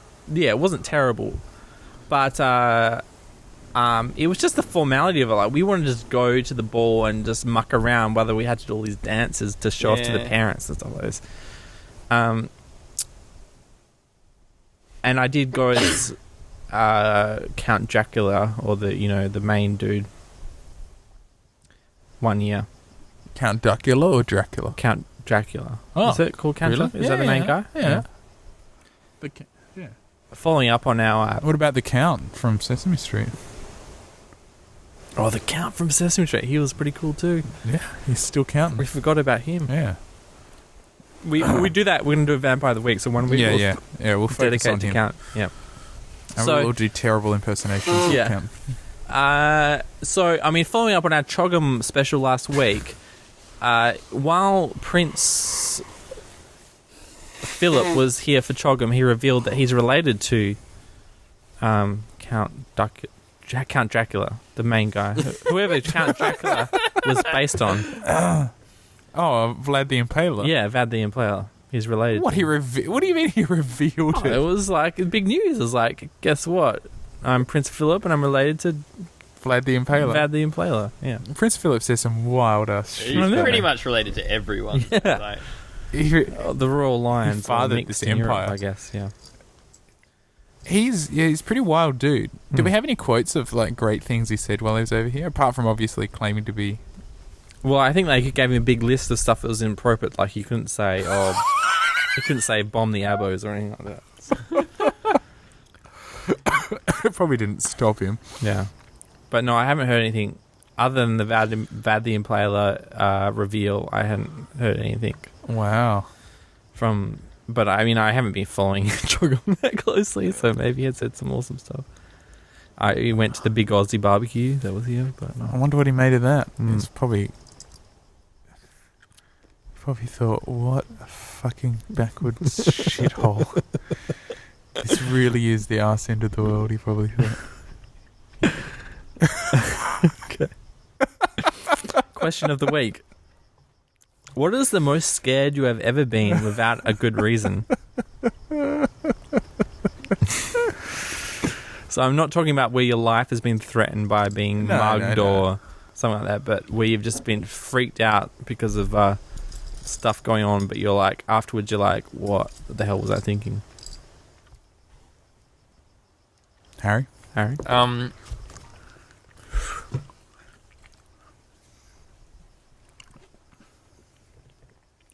probably at night sometimes when you're like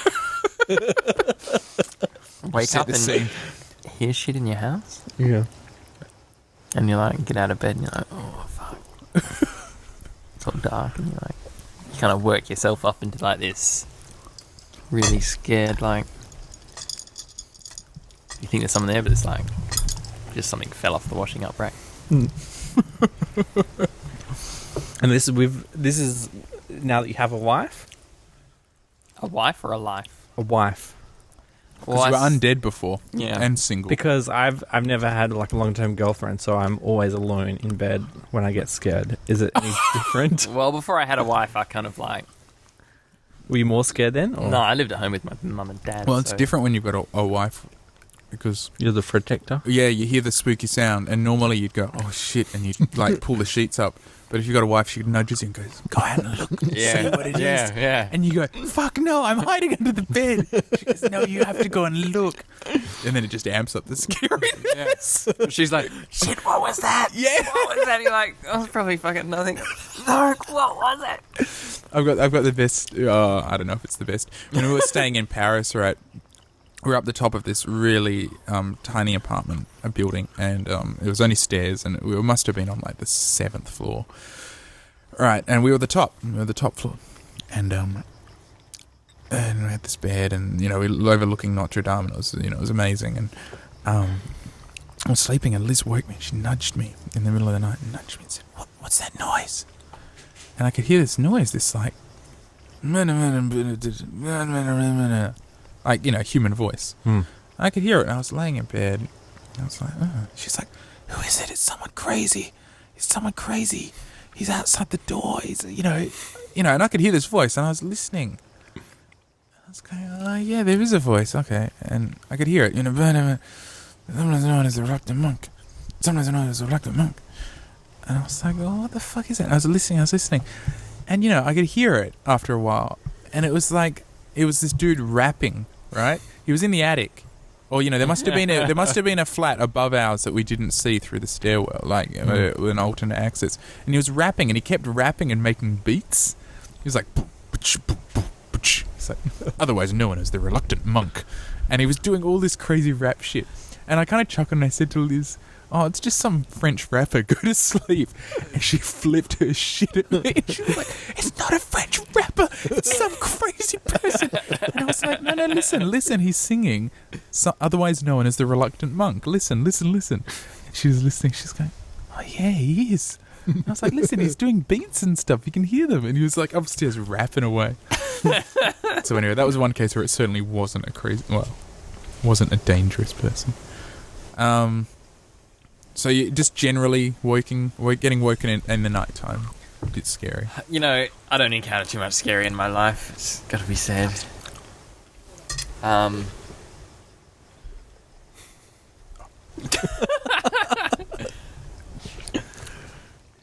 Yeah, so when you just like freak yourself out when like it's dark. Yeah. And just for unknown reason, you just freak yourself out. Yeah, I think one of the worst times I've actually, because that time in Paris I wasn't freaked out because I could hear what it was, but when I was living in Melbourne, I was living in quite a narrow townhouse, and it was actually very narrow, the corridor, and to get to my bedroom I had to turn off the living room light and then walk across the living room and then down the corridor and into my bedroom in the dark. And before you had a light on your phone kind of thing. Yeah. Before the days of lights on the phone or anything like that. And so in the living room, one whole wall was mirrored. And then the corridor branched off to the side, right? So I turned the light off. And then for some sometimes you just do it. You just freak out. Yeah.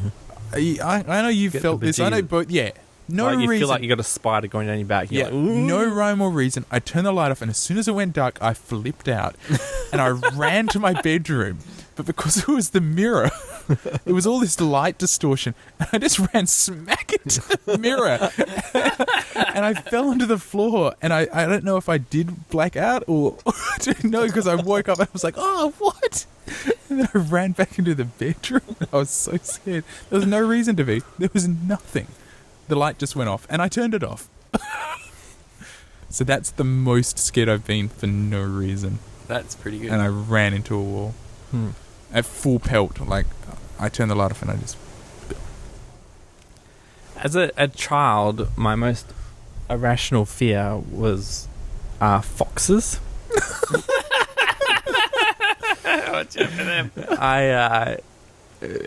My dad's side of the family comes from a farm in Corrigens in the wheat belt of West Australia, and whenever I used to go stay there, I couldn't, it took me so long to get to sleep because I was so terrified that a fox would come. And because, obviously I knew them as eating sheep. I'm like, I'm just a kid that's smaller than a sheep, they could jump through my window smash through the glass and eat me. And I was terrified of them. And obviously when I got older and, sometimes when I got older, sometimes we'd be patrolling, checking out the sheep and making sure they're okay. And we'd run over a fox and I'm like, these guys, they're smaller than like normal dogs. So, but when I was young, they were just terrifying concept. I guess they're like the equivalent of wolves for Americans, Yeah. Like wolves are actually a real danger rather than foxes. Well, I guess our equivalent's more dingoes, isn't it? Dingoes, yes. A fox is like a big cat. Well, not a big cat like a lion, but it's like bigger than a house cat. Yeah. It's that same kind of threat. Like they eat animals, but they are more scared of humans than we are of them. Like. Yeah. I always thought of the fox as like a crossbreed between a dog and a cat. Yeah. Kind of pointy and agile, but a bit dog-like. Yeah. Yeah. They're very amazing animals. In terms of like recent fears, there's a period where my fly screen window didn't properly fit. What? On my window, right? So there was a gap.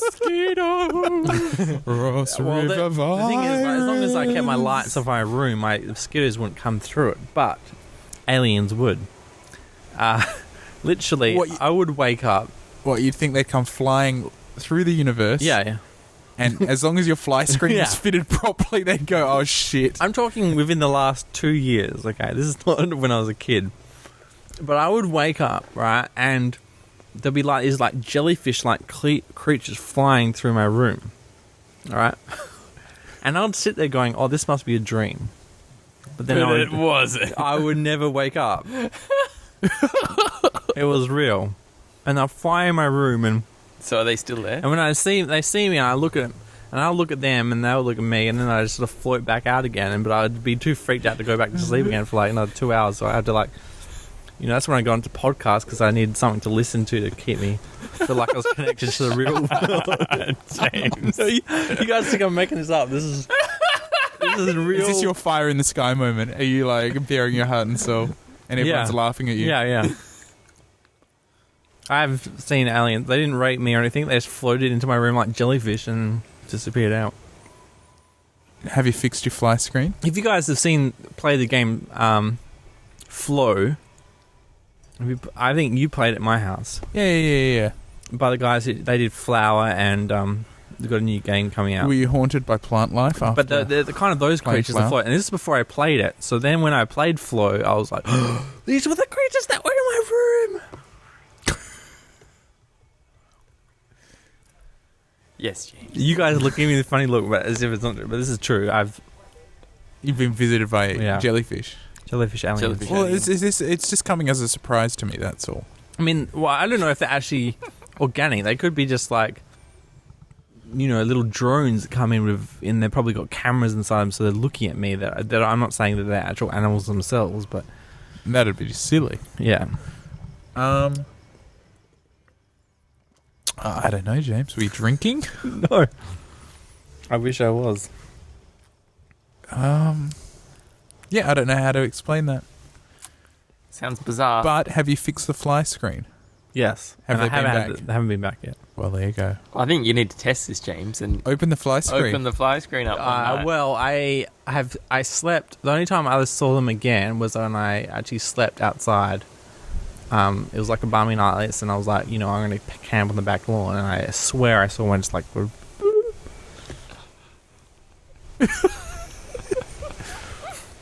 I don't know what to say to that, James. I know this is a big revelation, but because I'm sure I've discussed it with you guys before, but you probably weren't listening. No, I'd remember is this. new. Yeah, well, how can you forget? But yeah, I mean, it was either. But you didn't bust out the camera? You were just paralysed. Yeah, kind of paralyzed. I feel like I moved around, and they respond? Well, you've seen my bed, right? It's on there. Yeah, I can't you just don't have jump much out of bed and space, grab no. the camera, right? And I can't take a picture on my phone because it doesn't have. When I had it, it was before the iPhone 4 had a flash. When it happened, it was before the iPhone 4 had a flash, so I couldn't take a picture in the dark. But I did try and take a picture, but I didn't. It was just black because I was in a room with no light. Because I can't access my light switch from my bed So only light I have is from the light of my phone, really. I mean, when I'm have you or Sophie seen these things? Your brother and sister? Not that I know. I mean, I've never really spoken about it that much. You should ask them. Yeah. Bring it up. Because maybe it's a Pontifex family thing. Yeah. Bring it Maybe up it's with the you. house. Bring it up with your mum and dad. See what they say. Maybe they're too embarrassed to because no one will believe me that I saw aliens, but maybe. Maybe it's like the Borrowers. Yeah, everyone doesn't talk about it. But. Yeah. But everyone's seeing what's going on. Maybe that's why Hugh moved bedrooms. Yeah. He was like, I want... Fucking give me that ensuite bedroom because I'm sick of this alien shit. Yeah. The fly screen up here is... They keep coming in. It's... and we know what Hugh's views are on boat people, let alone spaceship people. So I think he'd be really pissed off. Yeah. I mean, I don't want to slander him too much more, but he'd be more scared than me. Like.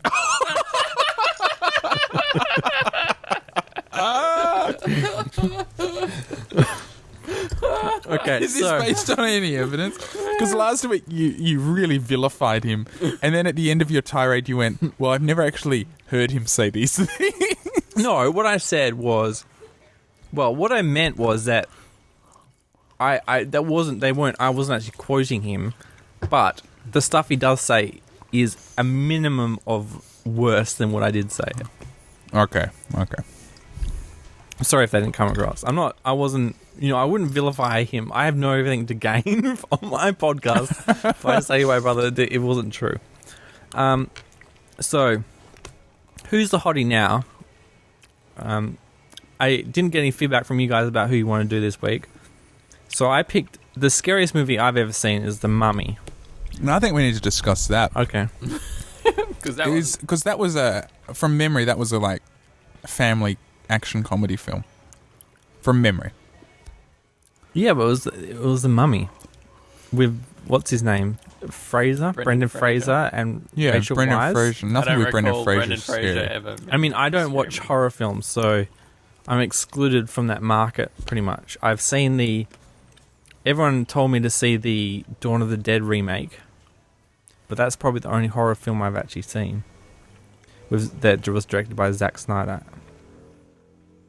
But I didn't find that scary at all because it was kind of just stupid, like people just died because they did something stupid.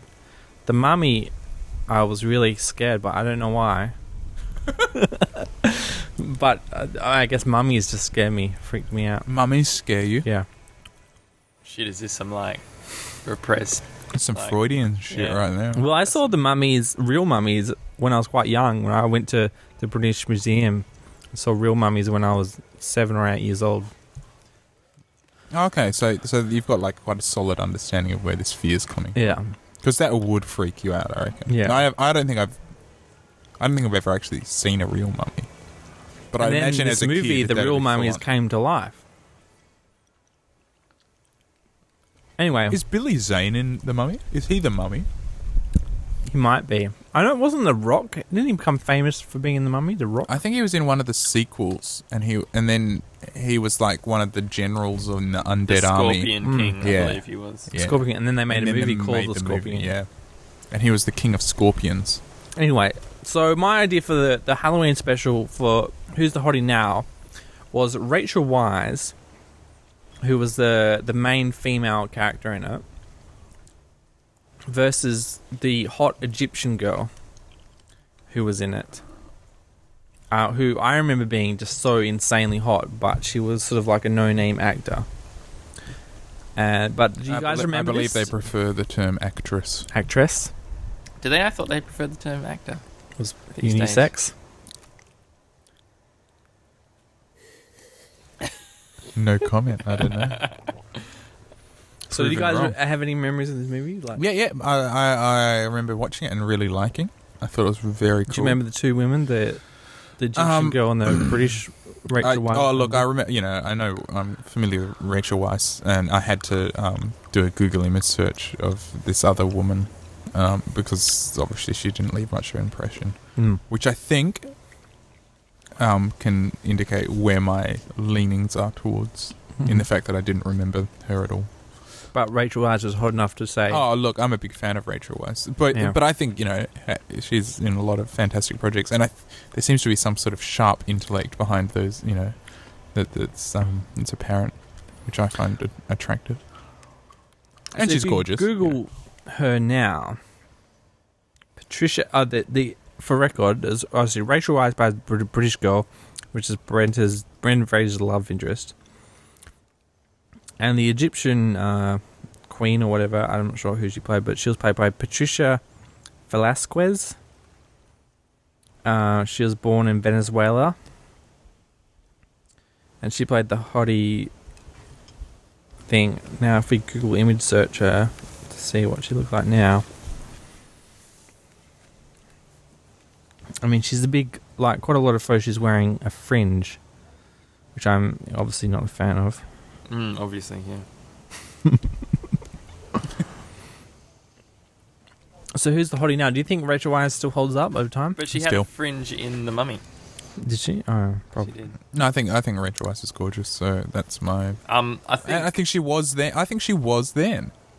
I remember being cute in The Mummy. back then. In The Mummy, this girl actually looks, pretty good. But in the other photos, I think I think as she's got older, she hasn't held up. The Mummy girl. Okay. Well, I don't know if it's older. It's just like the makeup and like the look of The Mummy.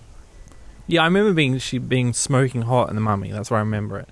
Rather than, I didn't really fall in love with Rachel Weisz until I think it was About a Boy with her and Hugh Grant, and I thought she was just like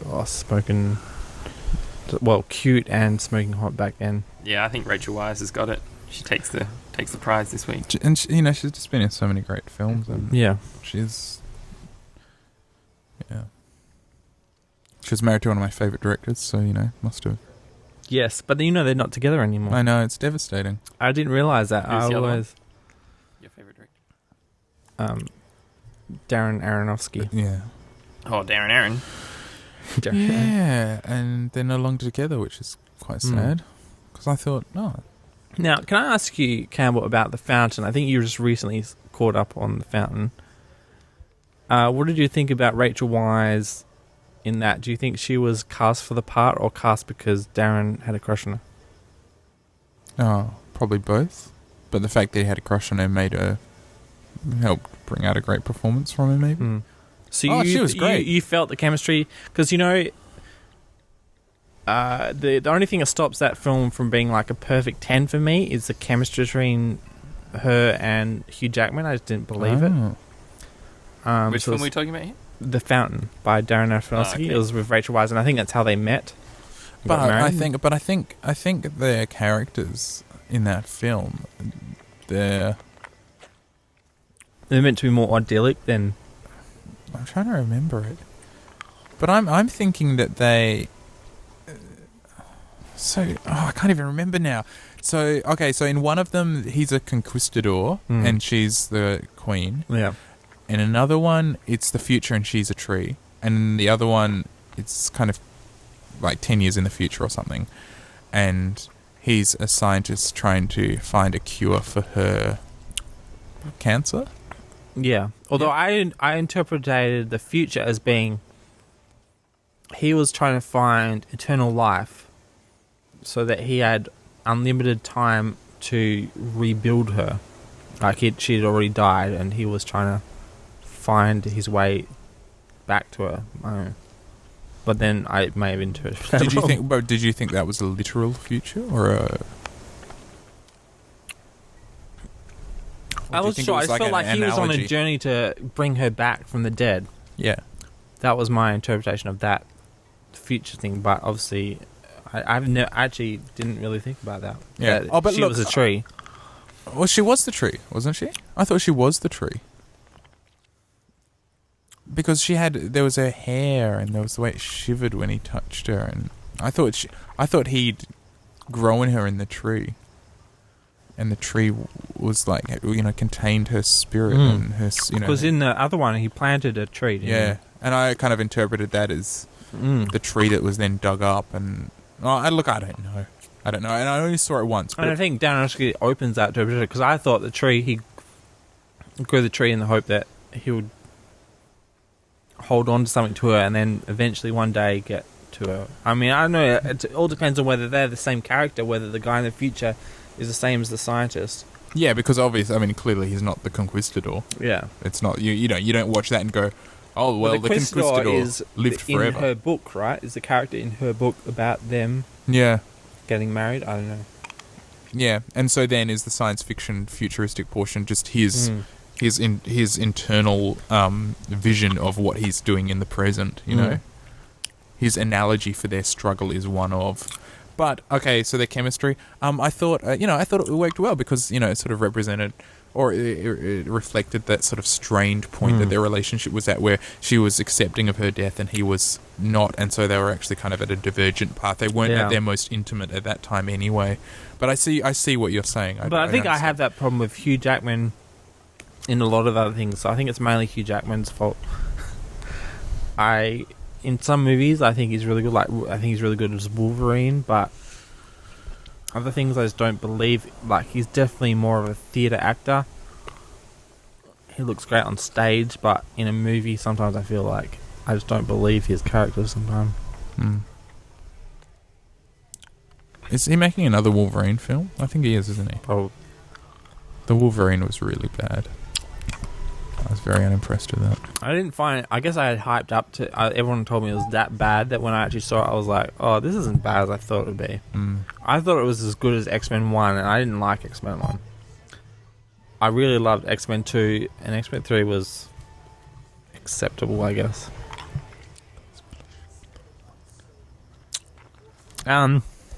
So, how did we get onto that?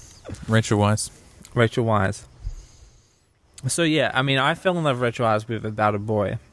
So in The Mummy, I was more of a fan of the Egyptian queen lady. But I think who's the hottie now? Rachel Weisz. She still holds up. Definitely. Concurrence. I actually, I just copy pasted. Sorry, this is an aside. I copy pasted out the show notes, and one of them for this segment was Rachel Weisz versus Patricia Velasquez. Yeah. And I copied that out, pasted it into Google, right? And the first thing that comes out is Velasquez Weisz stonecatfights.com. And it's a really long piece of fan fiction about these two actresses at a Hollywood party getting into a cat fight post Mummy 2 filming wrap up. Shit. And then they have sex. You got to give me the link for the show notes, and we'll put that in. That's some really specific shit that someone's made up. This is not post The Mummy. This is post The Mummy 2, where Patricia Velasquez, as an actress, gets more screen time. Oh my and God. Rachel Weisz flips out. Is that true, or is that they made that before that Mummy 2 was made up? No, I'm pretty sure this is post Mummy 2. Can I read you an excerpt? Yeah, okay. Please do. Please do. Okay. Let's see. I'll get down to the good stuff. They come for the witty banter, they stay for the erotic fan fiction. Yeah. Patricia lunged at Rachel and tackled her around the waist before she could even finish the sentence. She took Rachel down to the marble floor, heedless or uncaring that her own dress was ripping. The two luscious brunettes skidded across the slippery marble floor in a tangle of thrashing arms and flailing legs. There's a lot of talk about their sexy dresses. Heaving bellies. Wrists, waists, arms, legs, feet. Lots of emphasis on the body. Rachel let out a groan as Patricia's hard elbow flattened her boobs onto her chest. Before she could catch her breath, Patricia gave a hard yank on Rachel's long, sexy red gown and hauled Rachel back up to her feet. She used the flimsy red dress to pull her hated foe up, but the material couldn't withstand the stress, and the front of her dress began to rip. Once she had Rachel back on her feet, Patricia grabbed the front of the gown and pulled down hard. The tear grew in size into a huge gaping opening, and in a matter of seconds, Patricia had the whole of Rachel's red gown wide open. And it goes on. It's really long. Wow. It's really long. Wow. Wow. Yeah. So, who's the hottie now? Whoever wrote I that gotta piece of check that fanfic. out. Yeah, I'll throw that into the show notes if anyone wants to read it. That looks awesome. Yeah. Now to finish up, naked news. Now, Is this a segment? well, because Campbell last week was like, we got to look out for, we got to identify. Oh, cocks on film. Yeah, Oh, place where we can see we it. call so it that? we Cocks can on film? James. Oh, cocks on film. I thought. Now, going back to what we've been consuming, I left out one of the TV shows I've been consuming, which is Homeland, which connects to what Harry's been consuming because it features the prostitute from Firefly in a much more naked fashion than she was as a prostitute in Firefly, even though she's playing a housewife in Homeland. Oh, fantastic. Can you give us, those who don't know, a bit of a rundown on what Homeland is? Homeland is the new Claire Danes Showtime vehicle. So obviously, Showtime, I think they love TV shows that show lots of boobs. So like HBO. Sex. Yeah. But probably even more gratuitous than that. But I'm off the top of my head, I'm forgetting what other shows Showtime does. But anyway, she is Claire Danes is a Homeland security officer, like undercover kind of thing. And is it General Winters from Band of Brothers? And he also plays Soames in the Forsyte Saga, the redhead dude. Soames, or whatever he's called. General Winters, he's the redhead guy in Band of Brothers. Oh, look, I'm having trouble. Just keep telling the story. Yeah. Anyway, he is, he's an American soldier, and he's caught at the start of the Iraq War, and he's held in captivity for 8 years. Oh. And he is finally rediscovered or saved, liberated, and he comes back to America. But this Claire Danes has this theory that he has been, in that 8 years, he's been turned. So now he's a sleeper agent for Al Qaeda or some bad force, and so she's spying on him to see what whether he'll make contact with some other sleeper agents in the US. But the interesting thing, like her team puts all these cameras in house, so it's this really kind of voyeuristic thing where she's watching him reintegrate into his family who've thought he's been dead for 8 years. So there's all that to contain with, and his wife is the girl from Firefly, and obviously she is hooked up with one of his best friends while he's been away. This always happens. Yeah, and she's conflicted about that, whether she should tell him that he's been hooking up with his best friend while he's been away or not.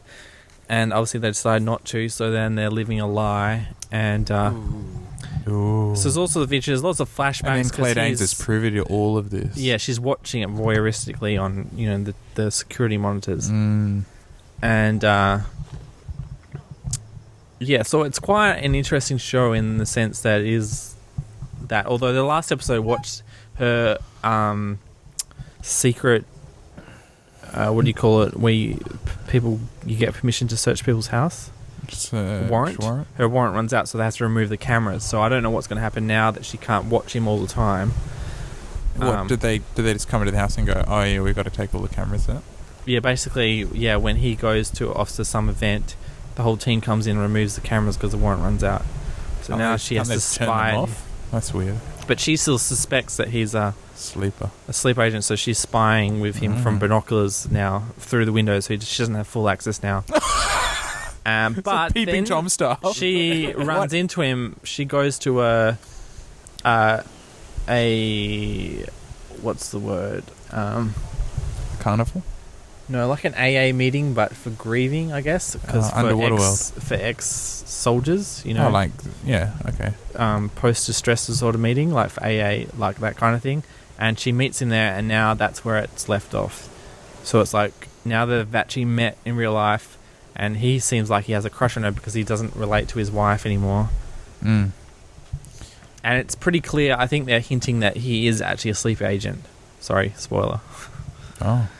But not that. And the twist is he's actually a woman. Maybe, yeah. That'd be a good How'd one. we get And onto Claire this? Danes as a man. I don't know. It's your show note. That's what your show note is. Cocks on film. Cox on film, I think. All right, because there's lots of boobs in that, so we have to even it out by outlining where to see cocks on film. Oh, what? This is just hot tips where to look at cocks. Yeah. Well, you know what I was going to say is To make it even, you that's watched The Wire, right? Did you watch The Wire? Cal? No, I have but never you seen watched The it. Wire. I watched The Wire. There's some cocks on that film. Yeah, and it is the only erect penis I've ever seen on Oh, whoa, really? Really? non-porn film. Can't recall the erect penis. Someone walks in on the mayor getting a blowjob from his secretary. Oh, yeah. The black mayor, not the white mayor. And is that erect? Yeah, I think if you go back, it's an erect penis. It's the first time I've ever seen an erect penis in non-porn film media. Wow. Yeah. Can you think of any other? No. erect penises? I'm almost positive because it's rare enough. Cocks on film. I wonder if they used a Cock dildo, double, a like dildo. a double, or whether Cock it was double. a real. Look I it up. thought it was illegal to show erect penis. I'll try and get a screenshot. Maybe I'll include it in the show notes. A screenshot of. Yeah, just type in black mayor getting a blowjob Yeah. in Google image search. Well, I kind of figured if I talk about erect penis on TV, I'll get a discussion about that scene because I don't know it, but I couldn't find anything. Maybe it's not a big deal. Maybe it's just a short flash that no one noticed. Maybe I just fantasize about it. Maybe But I'm sure I'll get there. Maybe that scene Yeah. never happened and the Yeah. jellyfish just implanted it into your head. in my head. Yeah. So, is there any other good places to see cock on mainstream television? You guys know? SBS. That's about, yeah. I know Ewan McGregor's a big fan. Go see Ewan's Ewan getting it out all yeah. the time. Harvey Keitel gets it out all the time. Yeah. I'm pretty sure As a Who New else? Zealander, what do you think about Willem Harvey Dafoe. piano? I think Willem Dafoe gets it out a lot. Yeah, William Dafoe probably. He likes getting it out. Yeah. Good on him. What do I think about the piano? Yeah. I've never seen it. You've never seen the piano. I've never seen the piano. You got to see the piano. I know. I totally I just want to see your opinion on it. It's such a. It was kind of like. Actually, I've what were we seen talking like about 10 the minutes show? of it. But It was kind of like the am I Crying right? Game, where my impression of what everyone talked about the film was completely different to what the actual Right. film was. Yeah, I have no idea what the piano's about. Yeah. I know there's some woman that looks like a nun in Yeah. it. That's it. Yeah. That's it. And I assume there's a piano. And there's a little girl. I think she won the Oscar, and Keitel's in it. Harvey Keitel's Keitel? in it, Yeah. and the young girl who's in True Blood, she won her Oscar for Anna it. Paquin's in it. And is yeah, she was the Oh. youngest person ever to win an Oscar or something. Sweet. Now it's all paps out. But apparently she hides it in a cupboard because she's embarrassed about it because she doesn't feel as like she deserved it because she was only a kid actor. And all her peers obviously didn't win until they're like 40. So she's aiming to win it, I guess again, as a legitimate old person.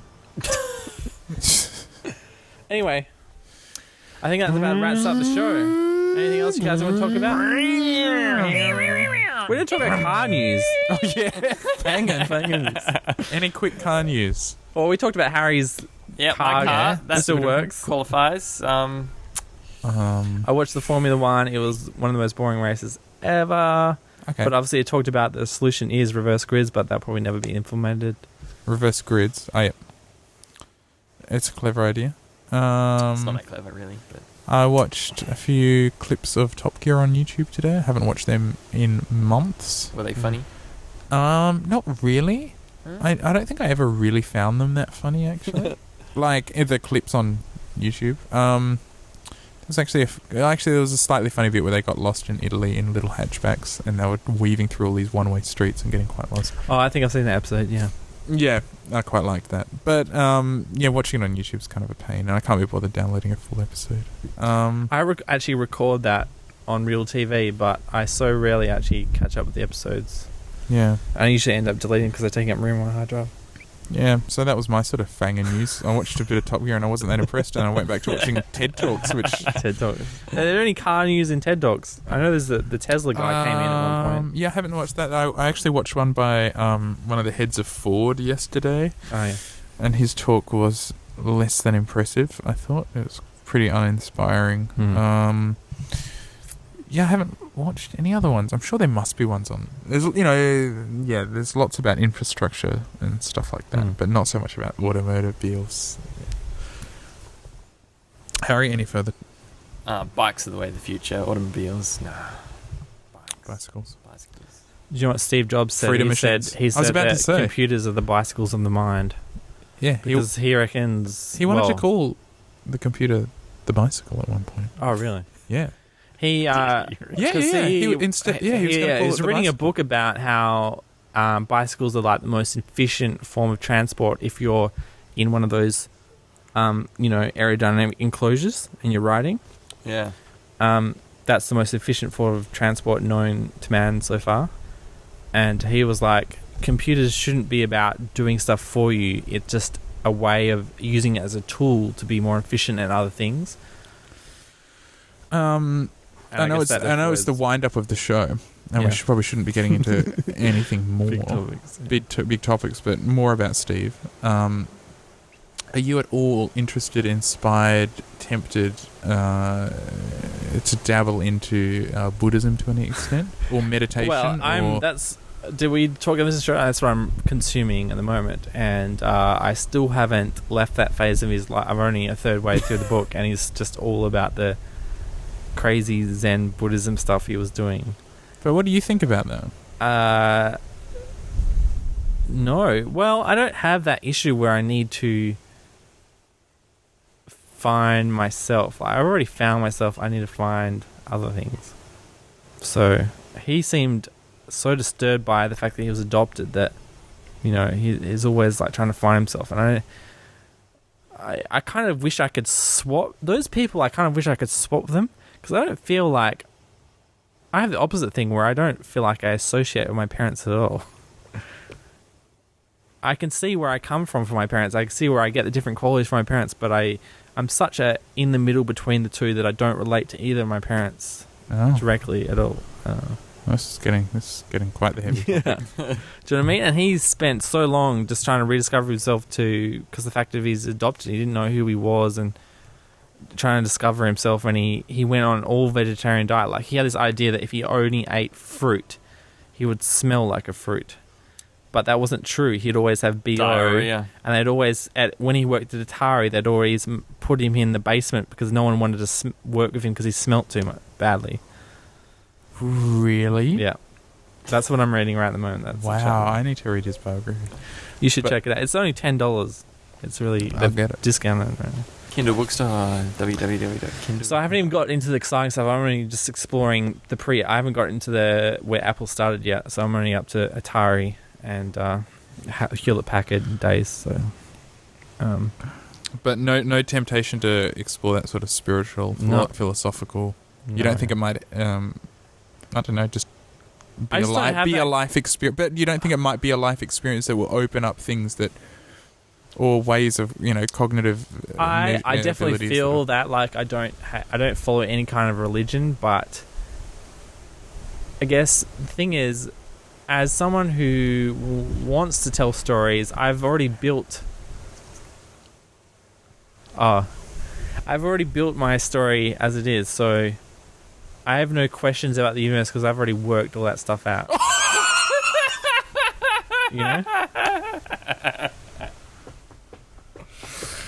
Oh man, you've worked it all out. Yep. Shit, James. What are you gonna do for the rest of your life? Well, I just have to. I want to be able to get better at telling those stories so other people can. You need to have more experience. Do you know what I mean? So I'm doing the podcast so I can talk more about stuff, and I want to be a writer. The thing I want to be more than anything else is a writer, and that's the thing I'm worst at. So that's what I'm working at the moment. Being able to communicate my ideas in a way that other people can understand what I'm talking about. Okay, yeah, cool. Which I guess all artists strive at, whatever medium you're using it, you want to communicate your ideas. Have you tried LSD, James? No, but I would like to, but I don't have any. So you think LSD would be more useful than meditation? Well, I'm going to have. I'm just saying. You seem quite close to. He's obsessed with LSD in his book. He's just like every credit he gives to his life, it's to do LSD. Yeah. James bailing up Main Street, take a right, end of that street. Magic mushrooms. Pine Forest. Can't you get us some? Right? We're going to have the Green Party sometime soon. Coming up on Fangin' Around, we're going to have a Canadian special. Oh, shit. Oh, When's the Canadian Nick's special? coming back. He's going to cake up the fourth chair in place of Fred, who's obviously away. Oh man, we're gonna have to And really work up some pod. Who's the hottie now? I'm thinking Degrassi. Yes, We're going to save the Degrassi episodes for when Nick comes back. Yeah, we'll have an all Canadian special. Yeah. And what's their national anthem? I can't even remember. Canadians. Yeah. Oh, Us go rejoice. Canada. Oh, Canada. Canadian. So, He'll have to teach us on the show. yeah. He'll sing it. Hopefully, I obviously teased that. But yeah, we're supposedly going to have a Canadian show to do a Canadian special. Yeah, we get the show notes working hard. Hopefully in 2 weeks' time he comes next week and he'll hopefully be here for the episode after that. Nice. All right. Looking forward to it. Cool. That's Fangin. Banging around. Episode Fangin'. 4, I think. Even though this will probably be episode 2 on the actual feed. Wow. Yeah, We've got 2 confuse backup the listeners episodes in or any case names. That's things go wrong. good. Episode something. Yeah. Thank you. Ciao. Bye. Oh, where do we find you guys on the internet? Just to... CampbellWhite.com, all one word, all lowercase, and the white spelt with a Y. You can send me an email classic. at h.eslick@gmail.com. Oh, you're giving out your name. Oh, your last name. Yeah, I'm James, aka The Guy Called Tom. Just Google The Guy Called Tom, all one word, and you pretty much find everything I do. We'll catch you on the flip side. Bye. Ciao, ciao.